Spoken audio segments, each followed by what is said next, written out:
The following is a message from NHTSA Rail Safety. It can be a little frustrating, especially if you're in a hurry or running late, to find yourself at a railway crossing waiting for a train. And if the signals are going and the train's not even there yet, you may feel a bit tempted to try and sneak across the tracks. Well, don't. Ever. To the naked eye, trains often appear to be further away and moving slower than they are, and they can't stop quickly. Even if the engineer hits the emergency brakes right away, it can take a train over a mile to stop. Over a mile to stop. By that time, it's too late, and the result is a potentially deadly crash. The point is, you can't know how quickly the train will arrive. The train can't stop quickly. Even if it sees you, it ends in disaster. If the signals are on, the train is on its way, and you just need to remember one thing: stop. Trains can't.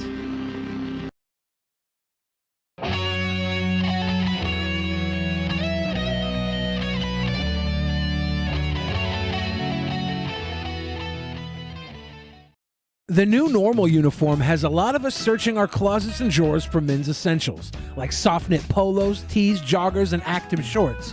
Whatever men's basics you need, Mack Weldon has you covered with unmatched comfort and fit. Personally, we put in our order from Mack Weldon. I'm excited to get it because my friends who have got it say nothing but the best about it. Its comfort, versatility, style is good, and the shopping ease and selection is amazing. Mack Weldon promises comfort and a consistent fit with essentials like socks, shirts, hoodies, underwear, polos, or active shorts. From working out, going to work, or on a date, Mack Weldon is for everyday life. Their wide range of customized fabrics can keep up with you no matter what your day looks like. You can also join Weldon Blue, Mack Weldon's free loyalty program. Level 1 gets you free shipping for life, and once you reach Level 2 by spending $200, you get 20% off every order for the next year. And if you don't like your first pair of underwear, you can keep and they'll still refund you, no questions asked. For 20% off your first order, visit MackWeldon.com/peasants and enter promo code PEASANTS. PEASANTS. That's MackWeldon.com/peasants. Promo code peasants for 20% off. Mack Weldon, reinventing men's basics.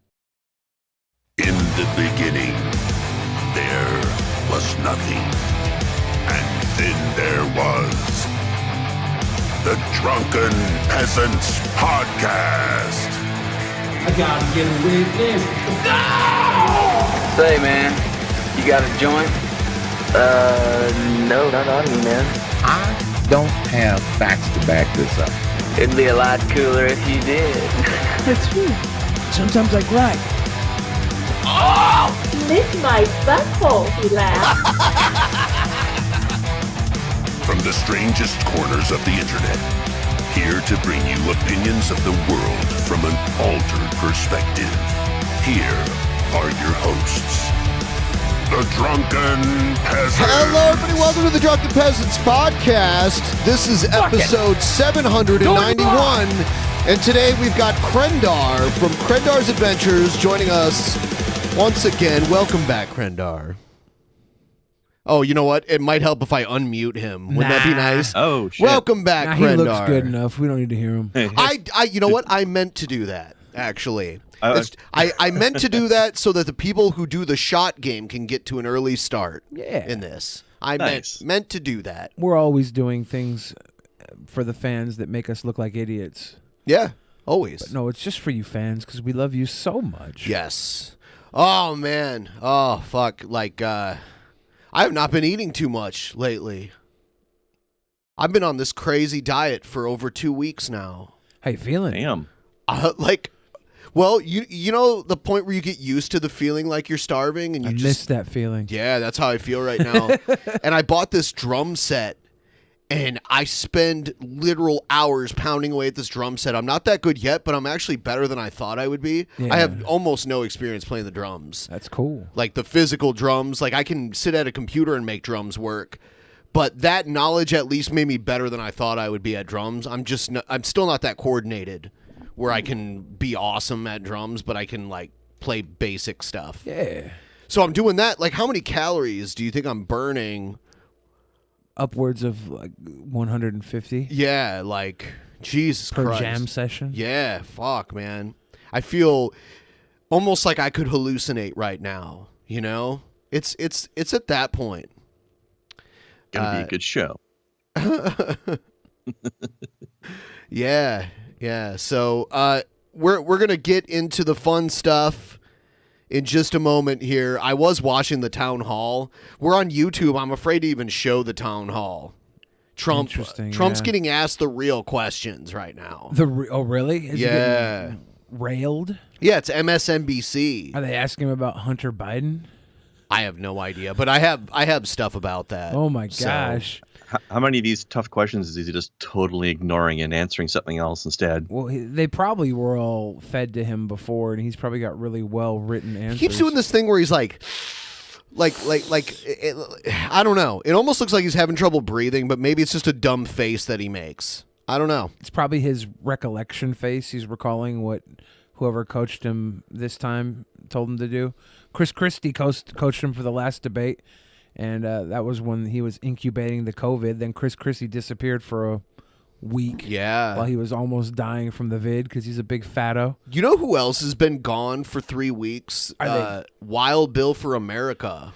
You think he got the vid? I don't know. He lives in Florida. He's older, and he hasn't made a video for 3 weeks, and that's very unlike him. So, I don't know, guys. I didn't look any further into it, so he could just be doing whatever else, but man, Wild Bill. R.I.P. Wild Bill. It's hard out Poor here. guy. It's hard. Pimping ain't easy, you know? Couldn't have happened to a sweeter boy. Yeah, I'm not mad. You're not? Nah, if Wild Bill got COVID, I'd be like, well, that happens. It happens. I'm also very privileged. I don't think anybody I know has gotten COVID. I like to think that's because everybody I know is very careful and wears their masks. Or they had it and didn't know they had it. Well, I've talked to a few people who actually had it, and I guess I know people who've had it. It's possible that people had it and didn't know they had it, too. Yeah. I mean, that's very possible. They're with calling the Seattle cases that we knew of early on, the first COVID cases that we knew of in the United States. Those were the first that were like diagnosed. Mm-hmm. So they're saying that there probably for sure was a ton more going around. I want to analyze a video I watched earlier, and it is of Nick Fuentes, and I put him in the thumbnail so the Nick Fuentes fans will come here and cry about how we make fun of... There's already been one in the chat before we even started. Oh, of course. That's how insecure they are. They're so fucking insecure that they literally have to come here and they can't help but comment on how we're the incel betas that are ugly and fat. It's like, oh man, let's see you.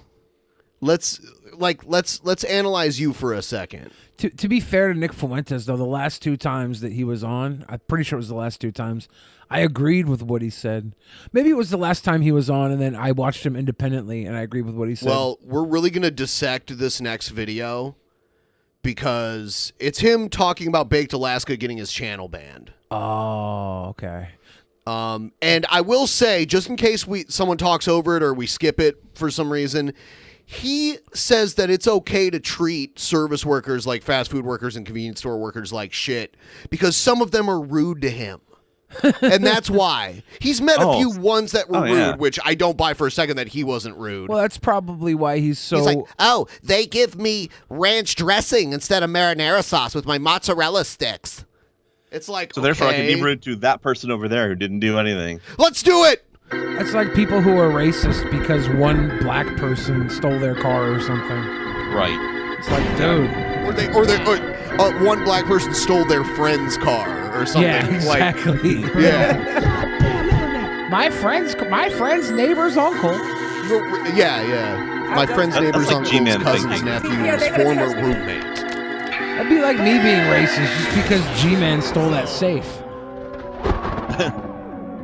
I mean, God gave him access to that safe, I should say. This atheist did this, so I hate all the atheists now. Well, that is a G-Man thing, right? Yeah. Exactly. Brett Keane does that too, but now he does it with leftists too. All right, here's Nick Fuentes. This is a longer video, but I think there's a lot in it. There's a lot of meat on the bone here. Does he T-pose anybody? Hold on, let's listen to him and we'll find out. About Baked Alaska.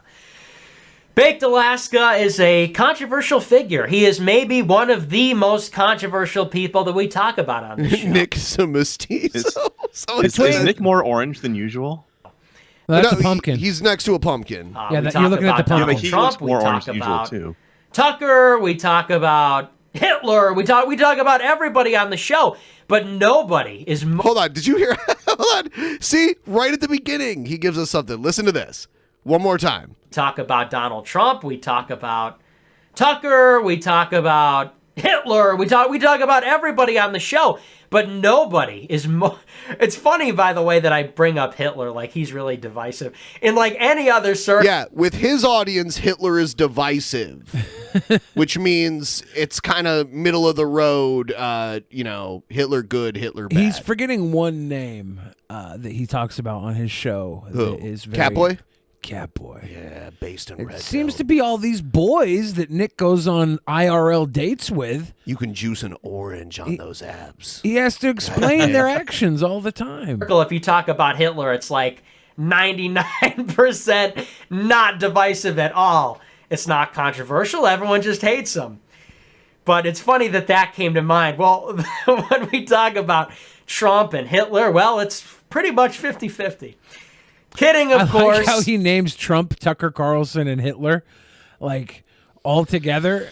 Right. They're all people that he endorses, right? I'm not a fan of Tucker at all, but out of those three, he hasn't committed any type of military action that resulted in people dying, right?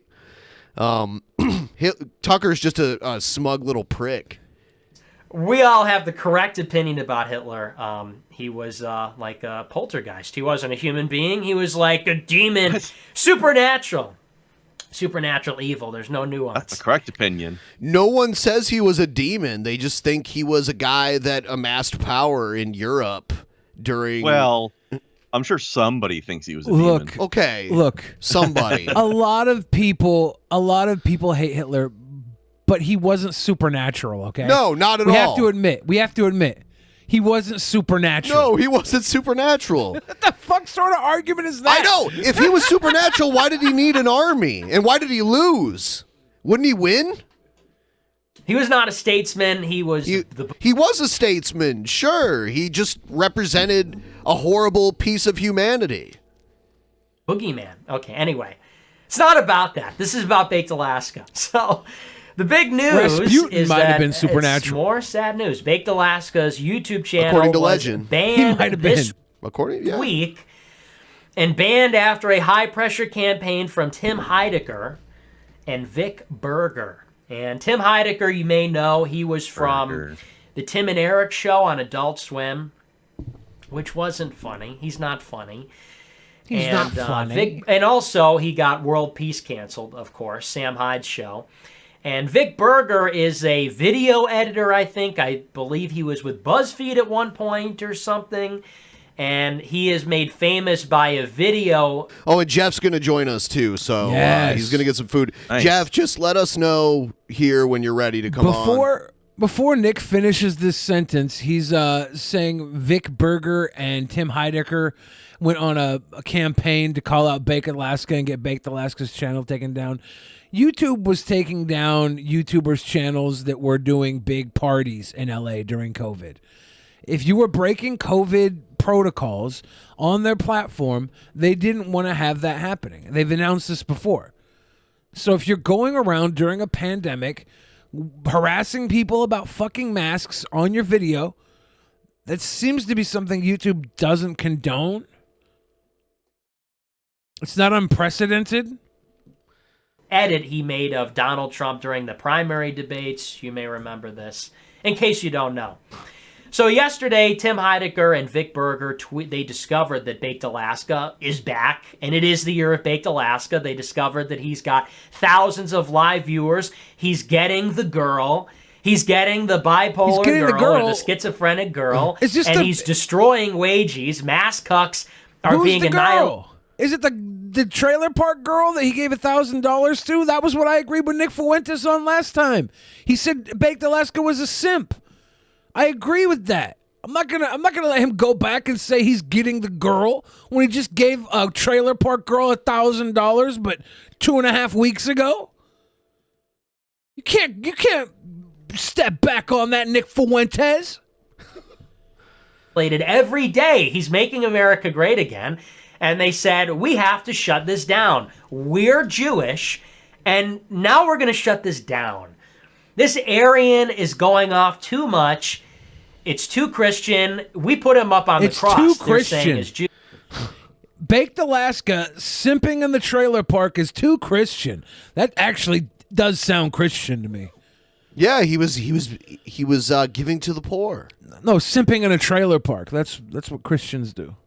Jews. And now it's time to shut it down. It's time to put Baked Alaska up on the cross. That's what they said. That's what they said. That's what they said. They Baked tagged Alaska's YouTube, new they Jesus. tagged Twitter, they tagged everybody, and they said, hey, Twitter, this is Baked Alaska's Twitter account, ban him. And this is Baked Alaska's YouTube channel, ban him. He is doing all these terrible things, and now he's been banned. And I'll read you the report. This is from the National File. It says, quote, multiple left-wing media personalities have begun tagging the Twitter accounts of social media platforms and begging them to take action against the in-real-life live streamer Tim Baked Alaska GNA, whose live streams have garnered significant attention and positive feedback in recent weeks. A clip of GNA, who holds America First conservative political views, telling employees enforcing mask regulations to shut the fuck up, drew the ire of left-wing self-described comedians Vic Berger and Tim Heidecker on Monday. Self-described Berger, comedians. whose claim to fame is making Tim drunk Heidecker bad video edits on social and Vic media, Berger appeared self-described to advocate comedians. for violence against Baked Alaska, stating, quote, how has this loser not had the shit beaten out of him? I mean, that's a good question, though, isn't it? Well, I think it's because most people are decent, and when there's someone indecent, you don't fight the person unless you're also indecent. And these are decent fucking people trying to get through their day at work. I'm just surprised because there are some people who have short fuses and probably would normally be inclined to attack someone acting like that. If you have short fuses, the chances of you surviving in the fucking service industry are not high. Yeah, but there's other people sometimes around when this shit happens too. Be a hero. We're 6 foot socially distant all the time. It's hard to kick somebody's ass when you don't want to catch the cough. How does he still have teeth? Because it's the year of Baked Alaska. And by the way, somebody should pull up on Vic. This is the shittiest year that I can remember ever. So, yeah, how fitting that this is the year of Baked Alaska. You're right. This would be the perfect year for Baked Alaska to be represented. Big Burger. You know, of all people to be saying, this guy shouldn't have teeth. Seriously? Take a look at Vic Burger. It says, ironically, after appearing to violate Twitter's guidelines on advocating and glorifying violence and abusive behavior, Berger then tagged the Twitter support account in an effort to have the platform take action against Baked Alaska. National File could not find any tweets from accounts vilified by Berger that violated Twitter's rules, or any concrete evidence that the accounts are actually managed by Baked Alaska. Berger said, quote, Unite the Right headliner and white supremacist grifter Baked Alaska is back on... Mr. Duke, Dr. Duke. Yeah. Dr. Duke, I love you. He's just a professional simp, He's right? super simp. He's simp supreme. On YouTube. By the way, is Baked Alaska still in jail after that arrest? I hope. Everyone was telling me he didn't get arrested, but... okay, even if that's true, all signs in the video up until it ended pointed to him getting arrested. Literally, the cop said he was under arrest. Yeah. So Do you think they just took him in overnight or something and then let him go? maybe not even that. They it might have really just... doesn't matter. He's trash, and I don't care if he was in jail or not. They can hold on to him as long as they want, as far as I'm concerned. YouTube creators harassing people at their work because they're wearing a mask. How has this loser not had the shit beaten out of him? How does he still have teeth? Berger seethed. The right loves focusing on when the left wants to incite violence, by the way. They weren't even inciting it. They were just asking how the hell did someone not kick this guy's ass? Yeah, but they love pointing out, look at the violent left. The left, by the way, stop threatening people with fucking violence. You're not really doing it, and when you do, it looks like some white guy on Jerry Springer fucking slap fight. I would expect to get my ass kicked behaving like he does. So I don't know. I've fucking flown close to the sun. People don't want to fight. Sure. It's not. Every now and then, though, you encounter the person who wants to and can. Yeah, I'm gonna go out on a limb here and say Baked Alaska is nuanced enough to coward his way out of situations like that. Sure. I think he is a huge coward, and if he was tested like that and pressed like that, he would puss the fuck out. So that's probably why he hasn't gotten his ass kicked yet. Berger's tweet was later retweeted by comedian Tim Heidecker, who said, "Hey YouTube, why does Baked Alaska have an account with you? He goes around and harasses working people." And then he linked Baked Alaska's YouTube channel. The cries by Heidecker and Berger for corporate censorship of Baked Alaska are made all the more interesting by the fact that Baked Alaska is a direct competitor of theirs on the platform YouTube.com. Despite the fact that Heidecker's He's a YouTube direct account competitor with Tim Heidecker. This fucking article that they're reading is ridiculous. The article he's reading here is ridiculous. Well, they want to have a right-wing champion. The left wing has Tim Heidecker. He's made tons of television programs, been in tons of movies.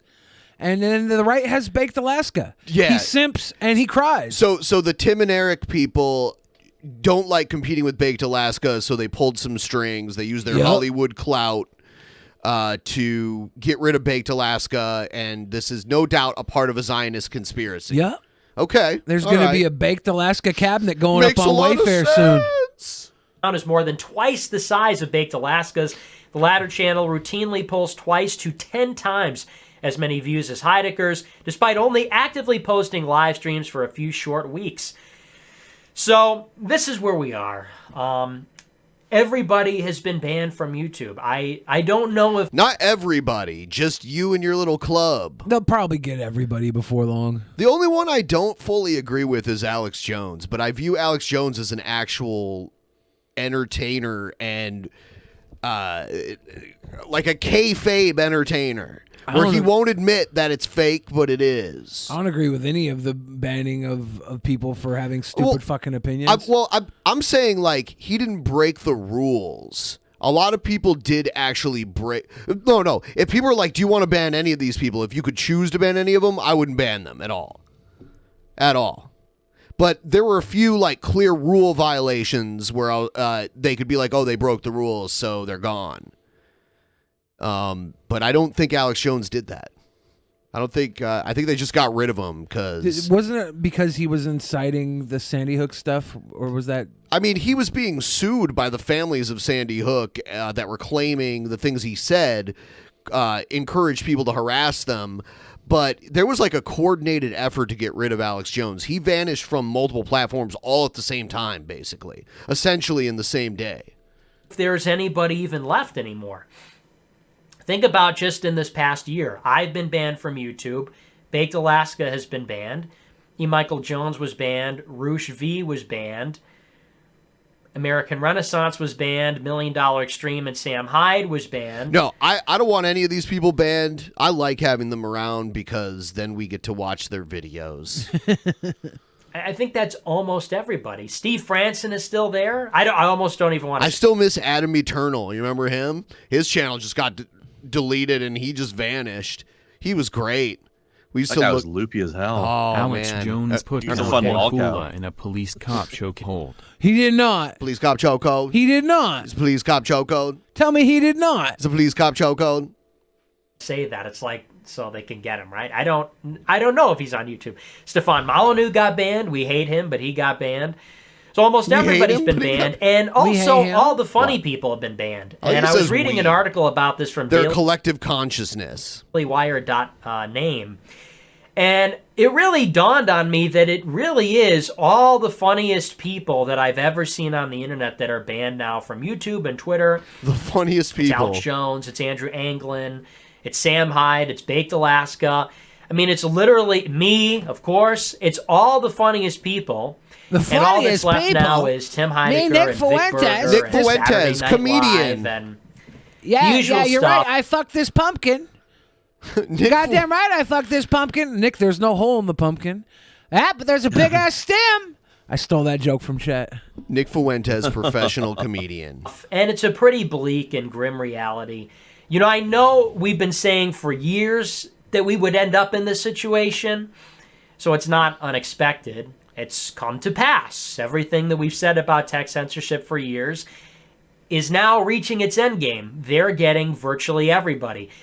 Twitch is completely inhospitable. Facebook and Instagram now completely inhospitable. They just banned, for example, Holocaust denial, QAnon, white nationalism, white separatism. Yeah, QAnon got banned today. Yeah, and we I have some stuff on that too. But yeah, they have the right to ban that kind of shit on their platform if they don't want to be associated with that. I mean, I wouldn't personally ban them, but I'm fine with them having the right to do so. That's my position on it. You need to watch The Social Dilemma.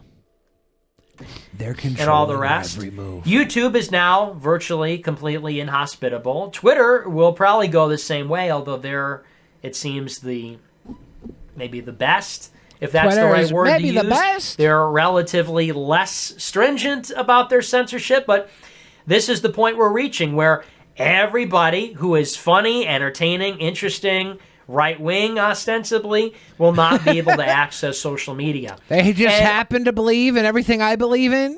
Right. I don't know.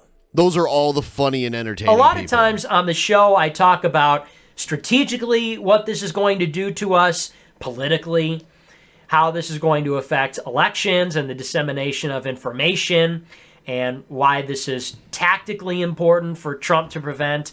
But I don't think I talked... I just saw someone in the chat say, don't be jealous of Baked Alaska because he has Sammy and you don't. I don't even know who the fuck Dude, Sammy don't is. be jealous of Sammy, dude. I don't know Baked who the fuck Alaska's Sammy... got the girl, dude. He's got the girl. Okay. He's got the girl. Not the one He's he not wanted, a simp though. at all. I don't even know who that is. I don't give a fuck. Girl. so much about the Is other Sandy even a aspect of girl? it, which is I that don't know. it really just makes life miserable. I have to tell you. There's nothing more blackpilling than the fact that what you see every day, Sammy is the trailer park bipolar chick. Oh, I had no idea. Hey, he gave her $1,000. She gave him. Oh, that one. Things that She you can gave him see his on heart. YouTube and TikTok, and as far as content goes, it's just like this. It's like prison food. It's like slave content. You know, imagine in 2020, Tim Heidecker is a comedian, and he's on Adult Swim. Adult Swim is not professional. Adult Swim is not politically correct all the time. You know, so Tim Heidecker, I guess, is what you could describe as nominally alternative as far as the comedy scene goes. What I mean by this is, you think about somebody like Bill Burr, who's got a cartoon on Netflix. Okay, sellout, right? Or you think about a Dane Cook or a Louis C.K. And these are comedians that are big time. They're on top of the world. I guess Tim Heidecker has had a movie and a few other big projects, but being on Adult Swim, I mean, this is relatively alternative. Point being, this guy isn't like so mainstream that he can't take risks, and yet this is how he behaves. This is how a comedian from Adult Swim in 2020 is operating. Tattling to YouTube about anti-Semitism and about Charlottesville and all this. Isn't this like the worst timeline that you can imagine? This is the best that we can get? As far as comedy goes, it's either Bill Burr calling people Nancy's. Oh man, the ball's on this guy with his black wife. And Tim Heidecker sounding the, he's not even Jewish, Who cares? sounding the alarm over anti-Semitism to YouTube. I mean, do people realize that YouTube is owned by Google? Google owned by Alphabet. Yeah, Alphabet, everybody knows that. Which is a $1.7 trillion market cap company. This is 2020 where comedians tattle to the Jewish CEO of a $1.7 trillion company to say that they're being too mean. That another comedian, another entertainer is being too mean, is being anti-Semitic. Seriously? And this is the state of our world. This is the demoralization. This is what makes it difficult. And this is why, by the way, we have to enjoy what we're doing. You know, I see all the time. Got to enjoy the anti-Semitism. Got to enjoy calling out Bill Burr's black wife and making fun of the Holocaust victims, saying the Cookie Monster gobbled them up. Can't bake 6 million cookies. Got to enjoy it. Got to enjoy what you're doing, Nick. That's why you fucking went out with Catboy on a mandate, had a big old fucking party with somebody who slurps down big black dildos when you go out and chastise Lady MAGA for being a trans MAGA supporter. But you don't mind when a little cat boy gets freaky with a dildo. Lady MAGA isn't even trans. Lady MAGA is just a drag queen. So they just dress like a woman on occasion. Oh, forgive me for assuming they're dressing. Yeah. In a dress. Curious about our looming struggle. over Nick Fuentes. Though, don't get me wrong, I take it deadly I gotta be honest seriously with you what guys. we're doing every day. Nick is huffing so much copium right now. Holy shit. Hey, it's a Jeff. Hey. What is he Nice doing? to finally meet you on here, man. Yeah, good to meet you too, man. Yeah, Nikki the Knife here. I was watching while I was in. Actually, somebody in the chat called it. I was at Carl's Jr. by the way. Nick is absolutely overdosing on the fucking copium right now. He is. And look, the simple state of the affairs is this: like, the company's got terms of service. If they don't break the terms of service, then they shouldn't be removed. Flat out. Like, and I absolutely believe that. And I don't really know necessarily what the case against Nick Fuentes is, if it was actually that good. I didn't think it was that good, but some of the people that actually did get booted, they fucking had it coming, dude. They fucking had it coming. Of course they did. You know, they, like, if you can't behave, like, you gotta think about these tech companies like this is their fucking living room. And if you walk into the middle of somebody's living room and you take a fat fucking shit and they're like, all right, dude, okay, look. Stop shitting in my fucking living room. And then you take another shit in the living room. Eventually, they're going to throw you out of the fucking house. And that's what happened. And it sucks because everybody should be able to exercise their voice as much as they want to. I believe that. But, like, you know, sometimes you got to, like, exercise a bit of finesse. Sorry. I also I agree. a lot of joy in things that are funny or memes that are happening at the time. You know, like, for example, Yang Gang, when that was happening a couple of years ago or a year ago. A couple of years ago. When Andrew Yang was running for president and everybody was trying to meme him into the debates and making, you know, the pink hat and everything, there were some people that took it really seriously. And they said, what are you doing? You like Andrew Yang? I thought you liked Trump. You're flip-flopper. He's a Democrat. He's pro-abortion. How could you? And there were a lot of people that said, well, it's funny. It's funny. It's interesting. You know, it's exciting. We're making memes about it. It's something that's bringing a little bit of joy. A little bit of joy. Right? And similarly, even something like... Yang was... So, to him, Yang was literally just a meme. That's what he's saying now that he didn't win. I mean, that's what he's saying in general. That's what he's backtracking. You know, hindsight's 20/20. Well, he was never a a Yang person. Baked Alaska was. You guys ever see his Yang Gang rap video? I think that was just him trying to gain traction on something, right? He was probably simping for Baked some Alaska, Yang Gang. what? Baked Alaska with these Yoba streams. I still, to this day, have people concern trolling me on Twitter and Instagram. Nick, do you support what Baked is doing on these streams? It's highly unethical. And it's like, can't we just enjoy funny content? Can't we just enjoy a fun stream?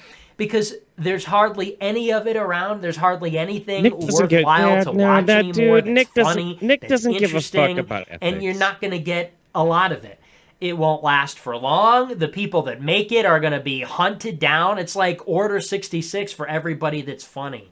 You know, I think about really good comedy. Shut up, dude. Oh, my God. Fuck off. Dude, like, this whole idea of, like, well, it's just all fun and games, and people are like, isn't it unethical? Yes, it's fucking unethical. Of course it's unethical as fuck. But then again, also, society corrects itself. Baked Alaska runs around and acts like a fucking idiot, and then some cop comes and fucking arrests him. Like, this is the social contract at work. But Nick's over here trying to, like, proselytize and, like, make excuses for why it's not ethical. Of course it's not fucking ethical. That's not why you're watching it. You're watching it because it's unethical. Stop being a fucking pussy, dude, and just admit it. Just fucking admit you want to watch it because it's edgy and it's unethical. That's okay. It's okay to admit that, dude. It's one of my favorite Twitter accounts who got forced off the platform because people were trying to dox him, and now he'll never, he may never come back to Twitter. Everybody online that actually makes you have a good laugh or something, or actually produces something of value, ran off the platform entirely, and Baked Alaska is just the latest example. So it sucks. I think he'll carry on D Live. Fortunately, he still has a D Live channel. That's something PewDiePie put on everyone's radar, and now that's where all the alt-right people that get banned from YouTube go. It's interesting. Yep. Well, they got viewers. PewDiePie got paid to be over there. Yeah. Yeah, he's not there anymore, though. Nope. No. Payment ran out. But I just wanted to reflect on that. I don't know how normal people can be in favor of this. I mean, I understand left-wing people because left-wing people are the worst, and they are just like chicken wing basically people are the animals, best. But I don't understand how normal people can be okay with this. I guess broadly they're Normal not. people. There's This two is types of something people: left-wing and normal people. I can understand why the left wing want You to hear censor that shit? censor a simpy man brat walking around harassing people while they're making minimum wage. I can see why the left want to do that, but why would normal people want to rein in a simpy man brat? What I do is what normal people do. That's me. Normal people. Normal people like to get smashed by cat boys. Listen, that's what Christ would have wanted, okay? And go yell at little girls in the mall. Yeah. That is also one. We like to make 15-year-old girls cry. We like to trigger little tiny black children on Omegle. That's He was normal weirdly people. proud of how upset he made those girls, wasn't he? He was having so much fun with that. Oh my God. And his fans were like, you guys are simping for those girls. It's like, what? What? Look, if I'm going to simp for a 15-year-old, stopping them to talk to them at the mall. You know? If I'm going to simp for a 15-year-old, I'm going to go back to making videos with Onision. I really should capitalize on the anti-political correctness stuff, anti-cancel culture. I got to say, that's why Trump doing the cultural angle has been really, in my opinion, brilliant when he goes after cancel culture and the 1619 Project and things like that. Because I got to imagine that most people, if they were to look at a scenario like this, would say, what kind of comedian is tattling on somebody to YouTube because they're not following the rules? You know, people like Ethan Klein and Tim Heidecker and Jared Holt are the scum of the earth, and everybody knows that. And if why do I keep agreeing with Nick Fuentes? Realize that Tim Heidecker is awesome. I've seen Tim and Eric live multiple times. Tim is great. Existed, they'd probably be on our side. Tim Heidecker is? Yeah, Tim yeah. and Eric? Tim? Yeah. I didn't know that. Side. You know, I think about PewDiePie. But that was fucking crazy. Is another perfect example. When journalists attack PewDiePie and they lie about him and they take what he says out of context and whatever, obviously the very loyal viewership of PewDiePie is then instantly red-pilled about what the media is all about. It's almost like a total narrative collapse. They realize, wait a second. No, they fucking aren't. They're red-pilled. No, they fucking aren't. It's not like you know, some broadcast comes out and like PewDiePie said a bad word, blah blah blah. Then all of a sudden, like all these 14-year-olds are like, actually, it's the Jews that run everything. Yeah, no, I totally agree. What the fuck? Are you fucking mental? You goddamn moron! What the fuck? No. I know his content is good. Why is the Wall Street Journal lying about him? Why are they blatantly lying? Aren't they supposed to be journalists? Why is Jared Holt from Right Wing Watch writing about PewDiePie? This guy seems like a piece of shit.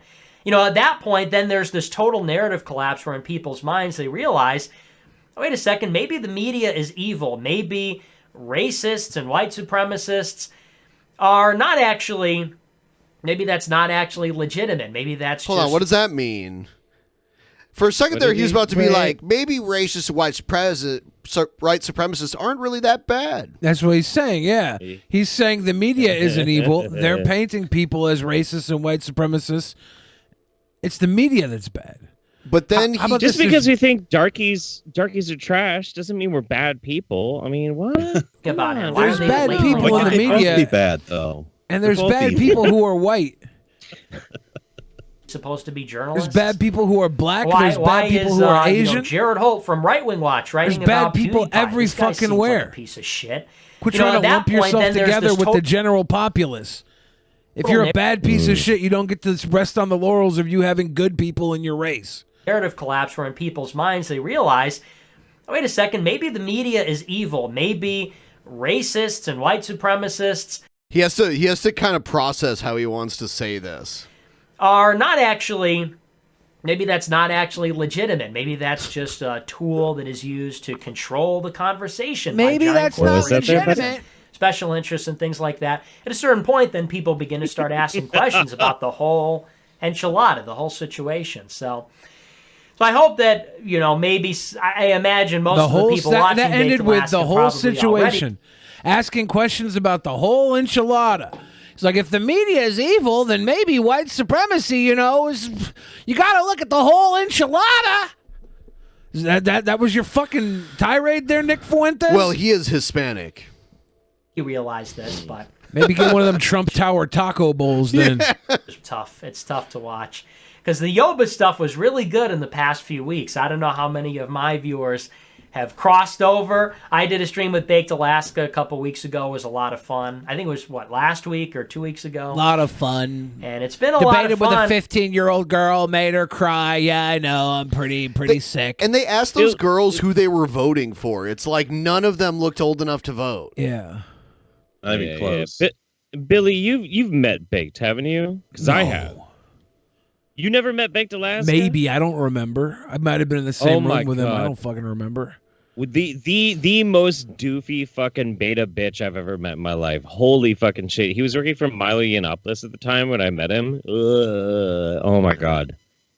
Him rebranding as like some right-wing in real life streamer agitator is the most low rent, just depressing fucking thing. Holy I love shit. you, Dr. Duke. I love you, Dr. David Duke. Oh, he's such a little fucking wimp simp bitch. No YouTube channel. They took $15,000 from him in his YouTube account that he can't access. So it's pretty tough. So thank you, Tim Heidecker. Thank you, Vic Berger. But specifically, Tim Heidecker. Thank you to the funny comedian for tattling on an entertainer, tattling on a live streamer, because I haven't heard the term tattle since I was in elementary school. Well, I've never heard that expression since I was a kid. When you're a tattletale. When you're into commentary and you comment on things, you're effectively tattling on things. Oh. So Nick is also a tattletale. Okay. He's over here tattling on Nick Fuentes or Tim Heidecker for tattling on Baked Alaska. Everyone's tattling. It's a long train of tattletales. Man, when I was a kid, I called my cousin, who was a girl probably like 5 years younger than me. I called her a tattletale, and she went and told on me for calling her a tattletale. Wow, man. That's toxic masculinity. Yeah. You were mansplaining at that age. Yeah. Advanced. How could you? I love Tim Heidecker. I really do. I think what him and Eric Wareheim do is brilliant. But at the same time, I actually am kind of mad that Baked Alaska got kicked off of YouTube so quick. I don't want him kicked off. I was... Well, no. Here's the thing. He absolutely was breaking the rules, and he was going to get kicked off. He was on borrowed time. Everybody knows that. He probably fucking knew that. He's just trying to maximize his money as quick as he could before he did get booted off. That's just reality, okay? But like, here's the thing. I'm a little mad because I knew that there was eventually going to be some intrepid, crazy fucking wingnut who would in real life stream stalking him, and I could pay him to terrorize and torment Baked Alaska, and I had money set aside just so I could watch this person make Baked Alaska's life a living fucking hell. I would have been into it, dude. Well, he's still on D Live. He's still on D Live. Yeah, but I mean, like, I don't know. Nobody watches fucking D Live, so who gives a fuck? There are people who watch D Live. It's literally the retirement plan for people who use YouTube as an alt-right jumping point, and then they retire to D Live. Fuck them. I don't give a shit about that. But if somebody was willing to, like, say, dump a milkshake all over Baked Alaska, I'd pay $20 into it. Fuck, of course. That's what donos are for. Mean to workers. Yeah. And I gotta say, some people are complaining about that. Baked Alaska's thing is he goes into restaurants or he goes into stores and he gets in fights with the workers there because they tell him to wear a mask and he doesn't wear a mask. And then that's not a fight. That's lame as fuck. Turns into an episode. Police are called when he goes around shopping after they tell him to leave, and he doesn't follow any directions. This is where Nick says the shit that pissed me off the most in this whole video. Check this out. In my own experience, I don't like to start trouble with people. I think it's easier to just wear the mask. And for the most part, for practical reasons, I like to go places because I need something. If I go to a restaurant, I'm not going there for fun. I'm going there because I want like a Big Mac. If I go to McDonald's and start a big scene, this is getting in the way of what I'm there to do. I'm not there for some political agenda. I'm there to get a Big Mac. If I need to go to Walmart to pick up Monster Zero Ultra, I'm there to pick that up and leave. I'm there to go and get whatever. In a second here, he says he's okay with these workers being harassed by Baked Alaska because some have been rude to him in the past. Whatever I need, and then get out and go. So for that reason, I tend not to fight it. But I will say, there are a lot of people that get so offended when Baked Alaska gets in fights with the workers. I think it's hilarious. And I also have to say that the people that are enforcing this kind of suck. I know they're doing their jobs, but at what point do you push back? Like, some people make this argument like, well, they're just doing their jobs. Okay, well, I'm just shopping. So, if they want to make a big deal out of it, then that's their prerogative. And if they don't, that's their prerogative too. You don't have an employer paying you to go shopping and going to fire you if you don't go shopping. Yeah, dumbass. Right. But I don't know why it's any more Baked Alaska's fault than it is the workers' fault. We're all just trying to go about our lives. The difference is you have these minimum wage workers that are trying to oppress you. I think it's scummy of them, actually. They're trying to oppress you. It's scummy of them. These scummy minimum wage workers. I'm actually kind of with Baked Alaska on this. Like the other day, perfect example. The other day, I went into Target. Fucking weirdo little weasel. To get, I was trying to get a pair of pants, actually. I was trying to get a pair of Dickies pants. Party trying boy to get a little bit of told dick. me I should get Dickies. He said, Is that my code boyfriend word told on, me to buy some Dickies. Is that code word on Backpage? He said my tight little butthole would look cute in a pair of Dickies. I forget. I was like, what do I was in Toys R Us for kids looking for a pair of shorts, Oh. What do you think about my fit? Because I'm trying to update my style lately. I said, what do you think of my fit? And he's like, well, those jeans are like the slim fit. Just looking for fashion advice from my bro. Go get some slim fit jeans, bro. Show off your little butt, bro. Like Dickies. I said, okay. And I Googled where do you get Dickies. I guess you could get them at Target. So I go to Target. And Where do I get my Dickies? And it's pouring rain. I park. I don't know why I went into that. I guess it's not really relevant. I was there at Target to buy things from Target, okay? It doesn't matter what Tell I was us there more for. about your So I boyfriend park my telling you how car, to shop it's at pouring Target. rain. You look cute I walk now. across the parking lot, and you can't wear your mask in the rain because if you wear your mask when it's wet, it gets ruined. If they get wet, it ruins Just the get a mask. reusable mask. So I have the mask in my pocket. I walk into Target, and I'm sort of like briskly walking because there's other people like running in. Now, I'm just walking because it's just water. And I know that water will not hurt me. If it's raining and I get wet, this will be fine. So I'm just Other strolling. people don't understand this, though. Yeah. Only I get it. Only he understands this. But I walk briskly through the vestibule because there are people sprinting to get out of the rain into the store. So I walk past the vestibule, and I'm telling you, I walk like 2 steps in the Target, mask in hand, ready to put it on, and this security guard clocks me from like across the store, and he is like on a path to intercept me. It was like nothing I've ever seen. It's really exciting. Virgin Super Fuentes. exciting. Holy shit. Virgin Fuentes versus Chad security guard. The security guard forced me into facial bondage and fucked my tight little boy puss. Before, and it all happened so quickly. I'm like briskly walking through the vestibule. I maybe take a few steps into the store, mask in hand, ready to put it on, and this guy clocks, and he is on a path. He has set a course to intercept me, and I quickly put it on, but he's like maybe a foot in front of me when I put it on, and I make eye contact with him. And I kind of gave him this nasty look. We held eye contact for a second because I know he's going to come up and then... If he's being abrasive, that big burly fucking man. be abrasive back. That's fine. If somebody's working their job and they're being a fucking prick to you, ding ding, lights off. Go ahead. If they tell you to leave, fucking leave. He was just briskly walking through the vestibule. He was just briskly walking through the vestibule. Ben, I'm surprised how clearly you can pronounce the word people who haven't had a cock in their mouth can't pronounce the word briskly walking through the vestibule.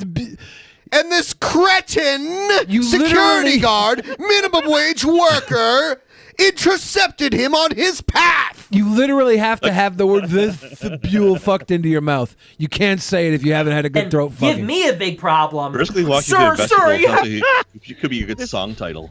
You have to have a mask on, sir. You have to have a mask on. This terrible, terrible security guard shows up, and I look up and I stare him in the eyes. His I deep stare in blue the eyes. Through my mask, he could see my fear, my wanton sexual desires His through the deep eyes of my mask. blue Ubermensch eyes. I'm like, fuck Then we you. went on the most fuck romantic you. day that night. I'm 3 steps in the target. So, people like that deserve to be harassed. Moreover, most service workers are terrible. Here it is. I mean, when you go to a Walmart, do you really have a pleasant shopping experience? No. When you go to McDonald's, do you have a pleasant experience there? Of course I do. Absolutely not. What? Everywhere I go, the people are rude, things are disorganized, and Everybody the hates you. mask- Everybody's rude with me. It's not Right. like, could I possibly be the problem? In fact, if I were Nick Fuentes, I would never eat fast food ever because you don't see them make the food, and I think people might recognize you, Nick. I mean, I don't know. No, legit. If I was working in a restaurant, I was a cook, and I saw that I was making food for Nick Fuentes, I would fucking take a shit on his plate. I'm not fucking around, dude. I'm not God. I wouldn't even hide it. I wouldn't even try and hide it to get him to actually eat my poo-poo or something like that. He would just get served his salad with a giant fat fucking turd on it. Like Put it on top of the Big Mac bun so he's sure to see it. Yeah. Bulls and Make all sure the you feel real fucking welcome, you little weasel. COVID standards have just made everything worse. They lock doors. They're putting tape on the floor. Everywhere Nick goes, they seem to lock the doors in front of him. They put tape on the floor, make you stand on a queue. How could they? With arrows. How dare they encourage, actual responsible social distancing? But even with all this, even with all of this shit that he's got to complain about, fine, complain about it. But don't go to their fucking workspace and add more trouble to their fucking day. That's scumbaggery. We're in a fucking pandemic here. Stay 6 feet apart whether you believe in the fucking Illuminati or not. Yeah. Damn right. So what's that? Only gotten worse. So I think it's time for wages to get harassed. Everybody likes to say, oh, boo-hoo, the poor worker. So he's literally calling for harassment. Yeah. Wait. Okay. Wait. Hang on. Pause. Yeah. Is Nick Fuentes, answer me this. Is Nick Fuentes actively trying to encourage people to fuck with minimum wage workers? They deserve it, yeah. He literally just said that. Okay.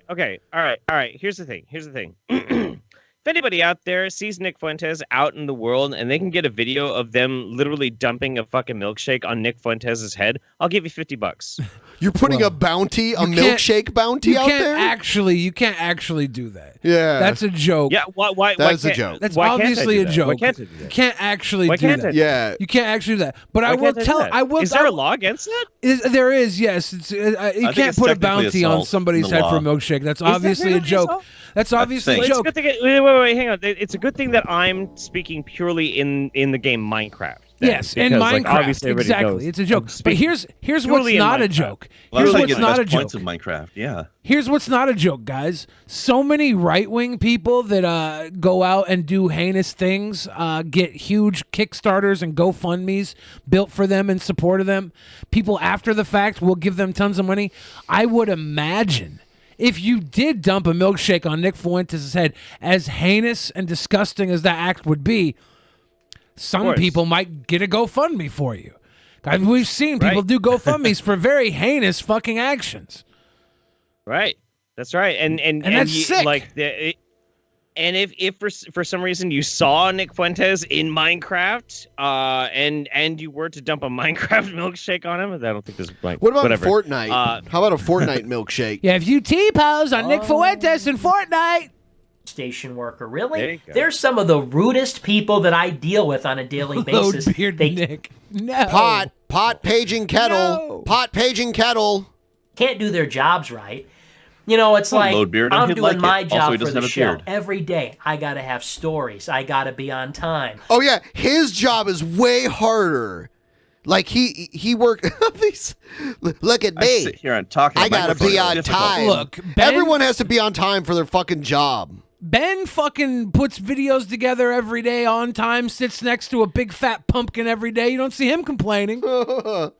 You're more of a acorn squash. Thank you.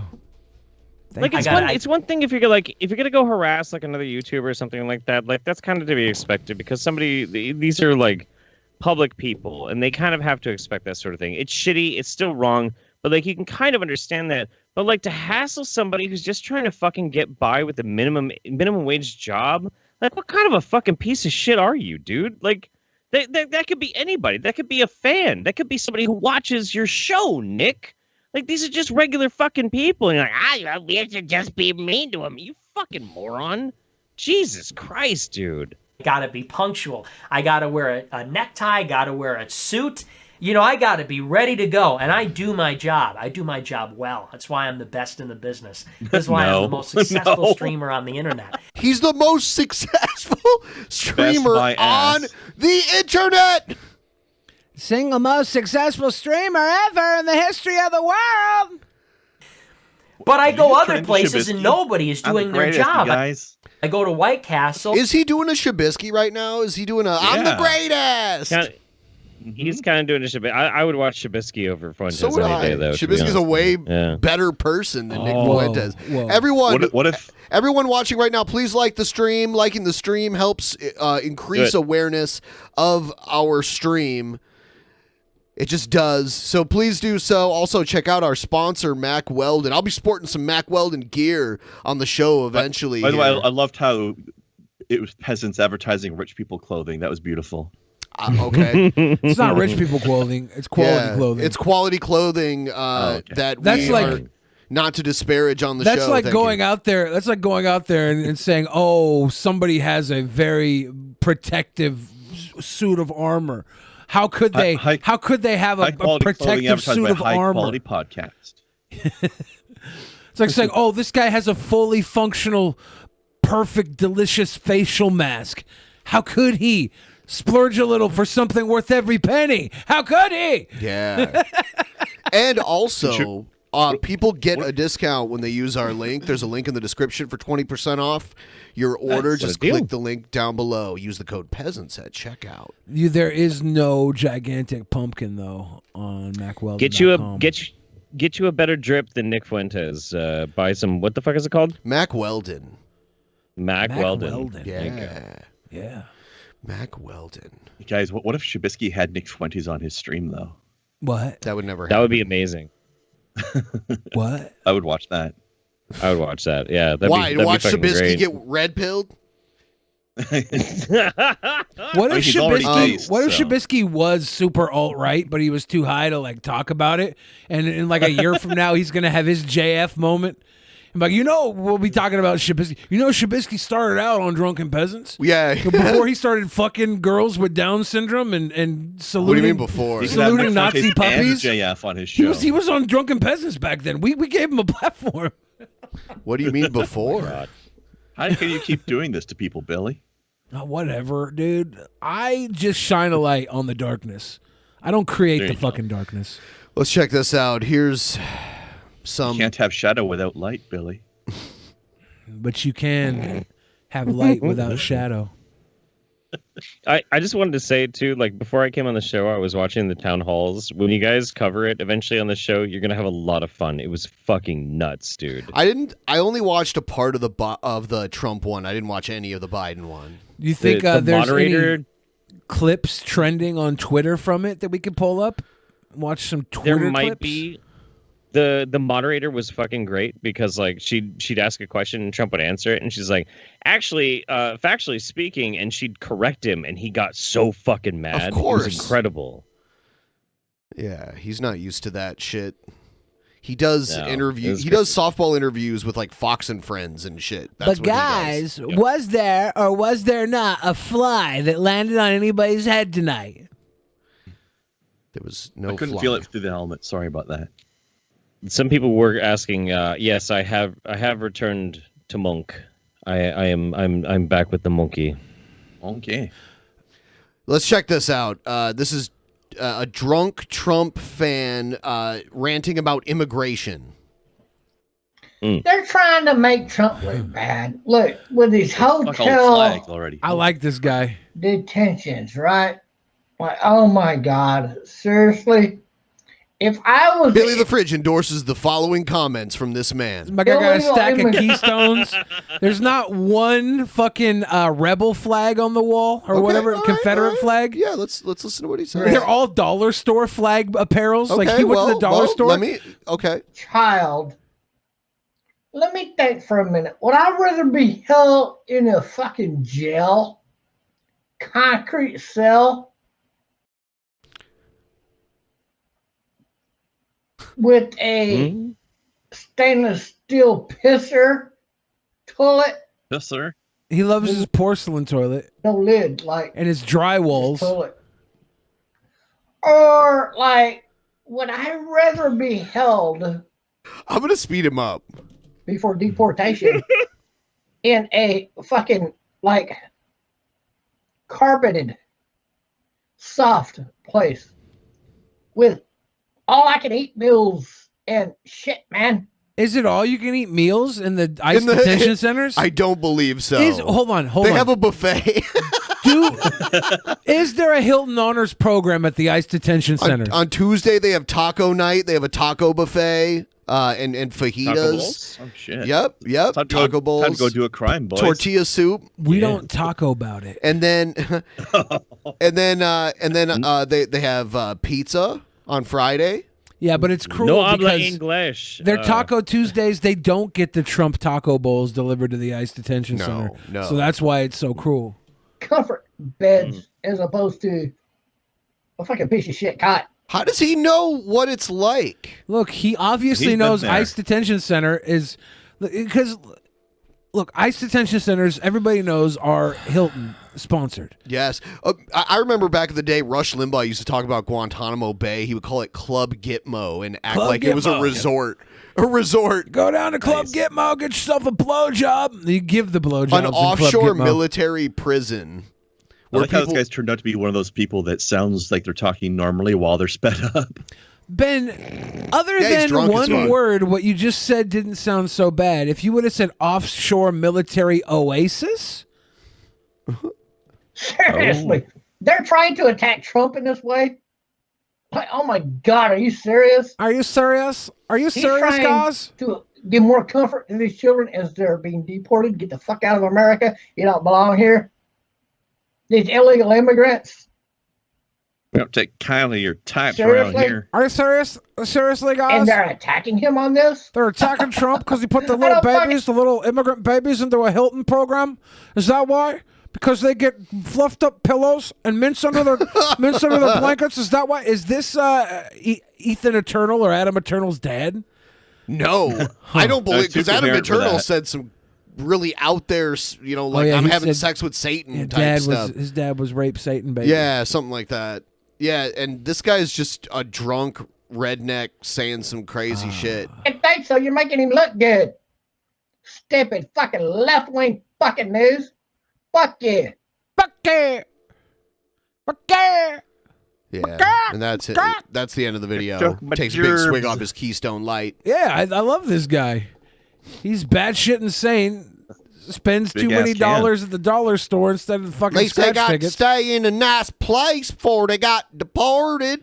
Every one of these American flags were made in China, or probably some equally. So is this guy basically upset that the illegal immigrants were being treated well? He wants them to be treated worse? Is that what he's saying? No, he said, would you rather be in a goddamn VIP Hilton club like these ICE detentioners or into a prison cell where you got piss in a toilet bowl made of metal? Yeah. Obviously. He thinks that these ICE detention centers are fucking home away from home spas. Yeah, but he sounded kind of upset about it. What's so fucking bizarre to me too is like, okay, we're one of the most powerful countries in the fucking world. All of these problems can be solved really, really easily, just with more money. Like, okay, all right, so you have an ICE detention center, and they go in, they film it, and they're like, holy shit, this looks fucking terrible. Oh my god, look at the optics of this. Look at this. Look at that. Just make them not look bad. Just put more money into it. You're still gonna be able to like hold the same amount of people, and you're going to avoid the bad optics by not having people live in fucking squalor or sleep on the concrete fucking floor. Like it feels to me like when I think about this kind of shit, my brain starts to try and separate from itself. Like why in the fuck they're not like forward thinking about this, rather than have to like deal with the media shitstorm. Make it look nice, and make it so that they are actually fucking comfortable. So like, yeah, okay, we can still like oppress people and throw them in a concentration camp, but nobody can get mad at us because it actually does look really nice. Here's two things. I'm gonna do that. They don't care if people are mad at them. These problems that they could solve with money are actually created because the problems earn them more money. The problems are why they throw money into the system in the first place. Why the system exists, because the problems feed into their industry. The problems are their industry. They don't want to solve them. They want to be given more money to create an economy based on imprisonment. And it's not just ICE. It's all over America. We are the fucking the product. The problem is the product in America.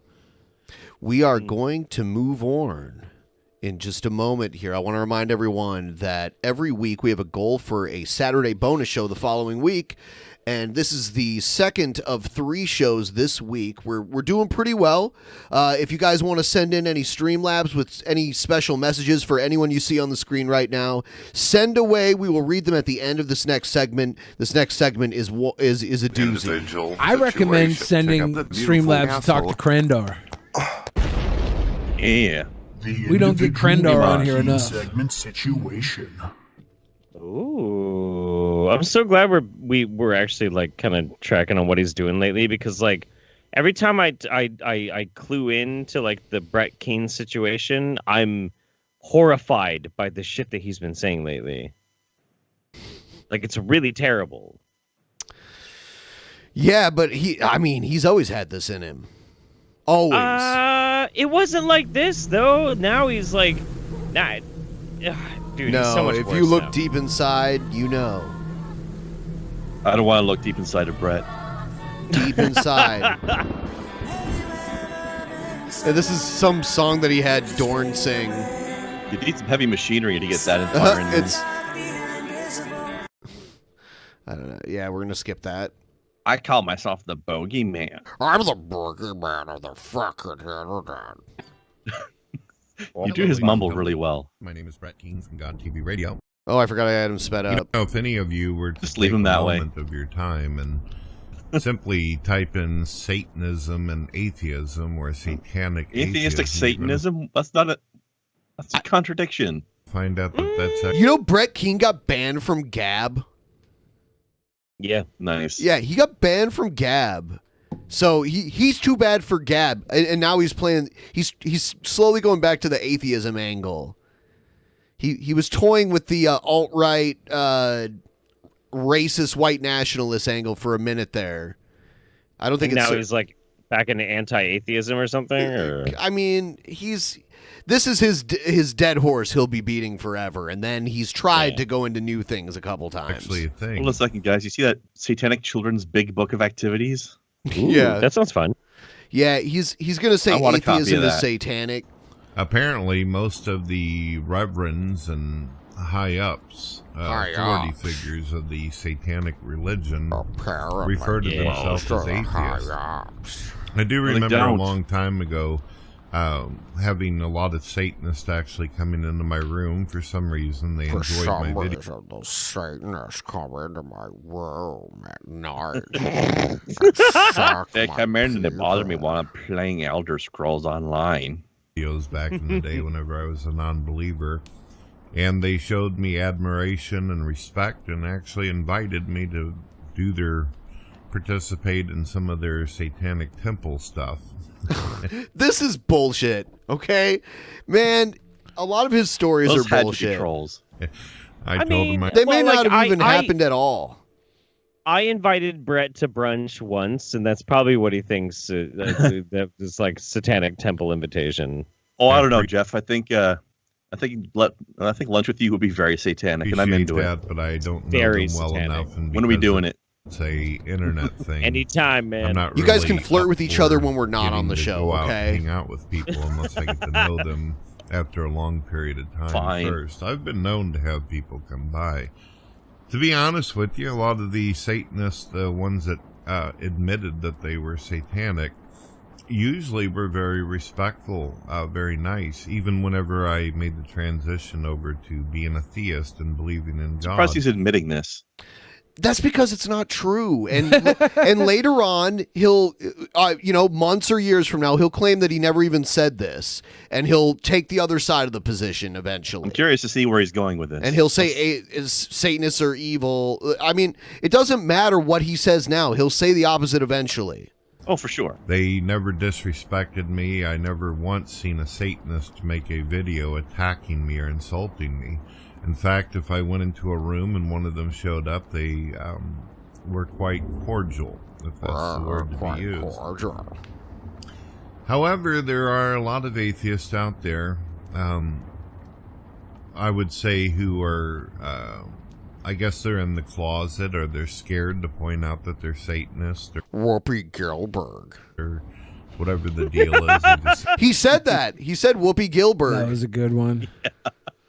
Simply don't want to come out. It's kind of like Trump supporters who are concerned about violence and death being done to them, so they keep quiet and were referred to as do a death silent to me, majority. bro. Well, I'm not Violence so and silent. death to me. Don't do a death, bro. Just for supporting Donald Trump. Daily about my support and love for Trump. So let me such a tell you gold guys mine. a story. I think you guys will find it fascinating. Yes. Another fascinating tale from Brett King. Yeah, I can't wait. I love how he says that too in the most bored voice possible. Oh, I'm gonna find that fascinating. I'm gonna find a story. Of course, it's the most excited he ever sounds because he's only got one tone of voice. I've been going into Discord lately, and I've been thinking about opening up my own live podcast. I'm really You've tried that so many times. You're acting like this is an idea you just now came up with. You've been doing this for years. Seems to be a lot of money in live podcasting. Start a podcast. It's about time. enjoying participating in Will Kincaid's live material as well as Smokey Saint.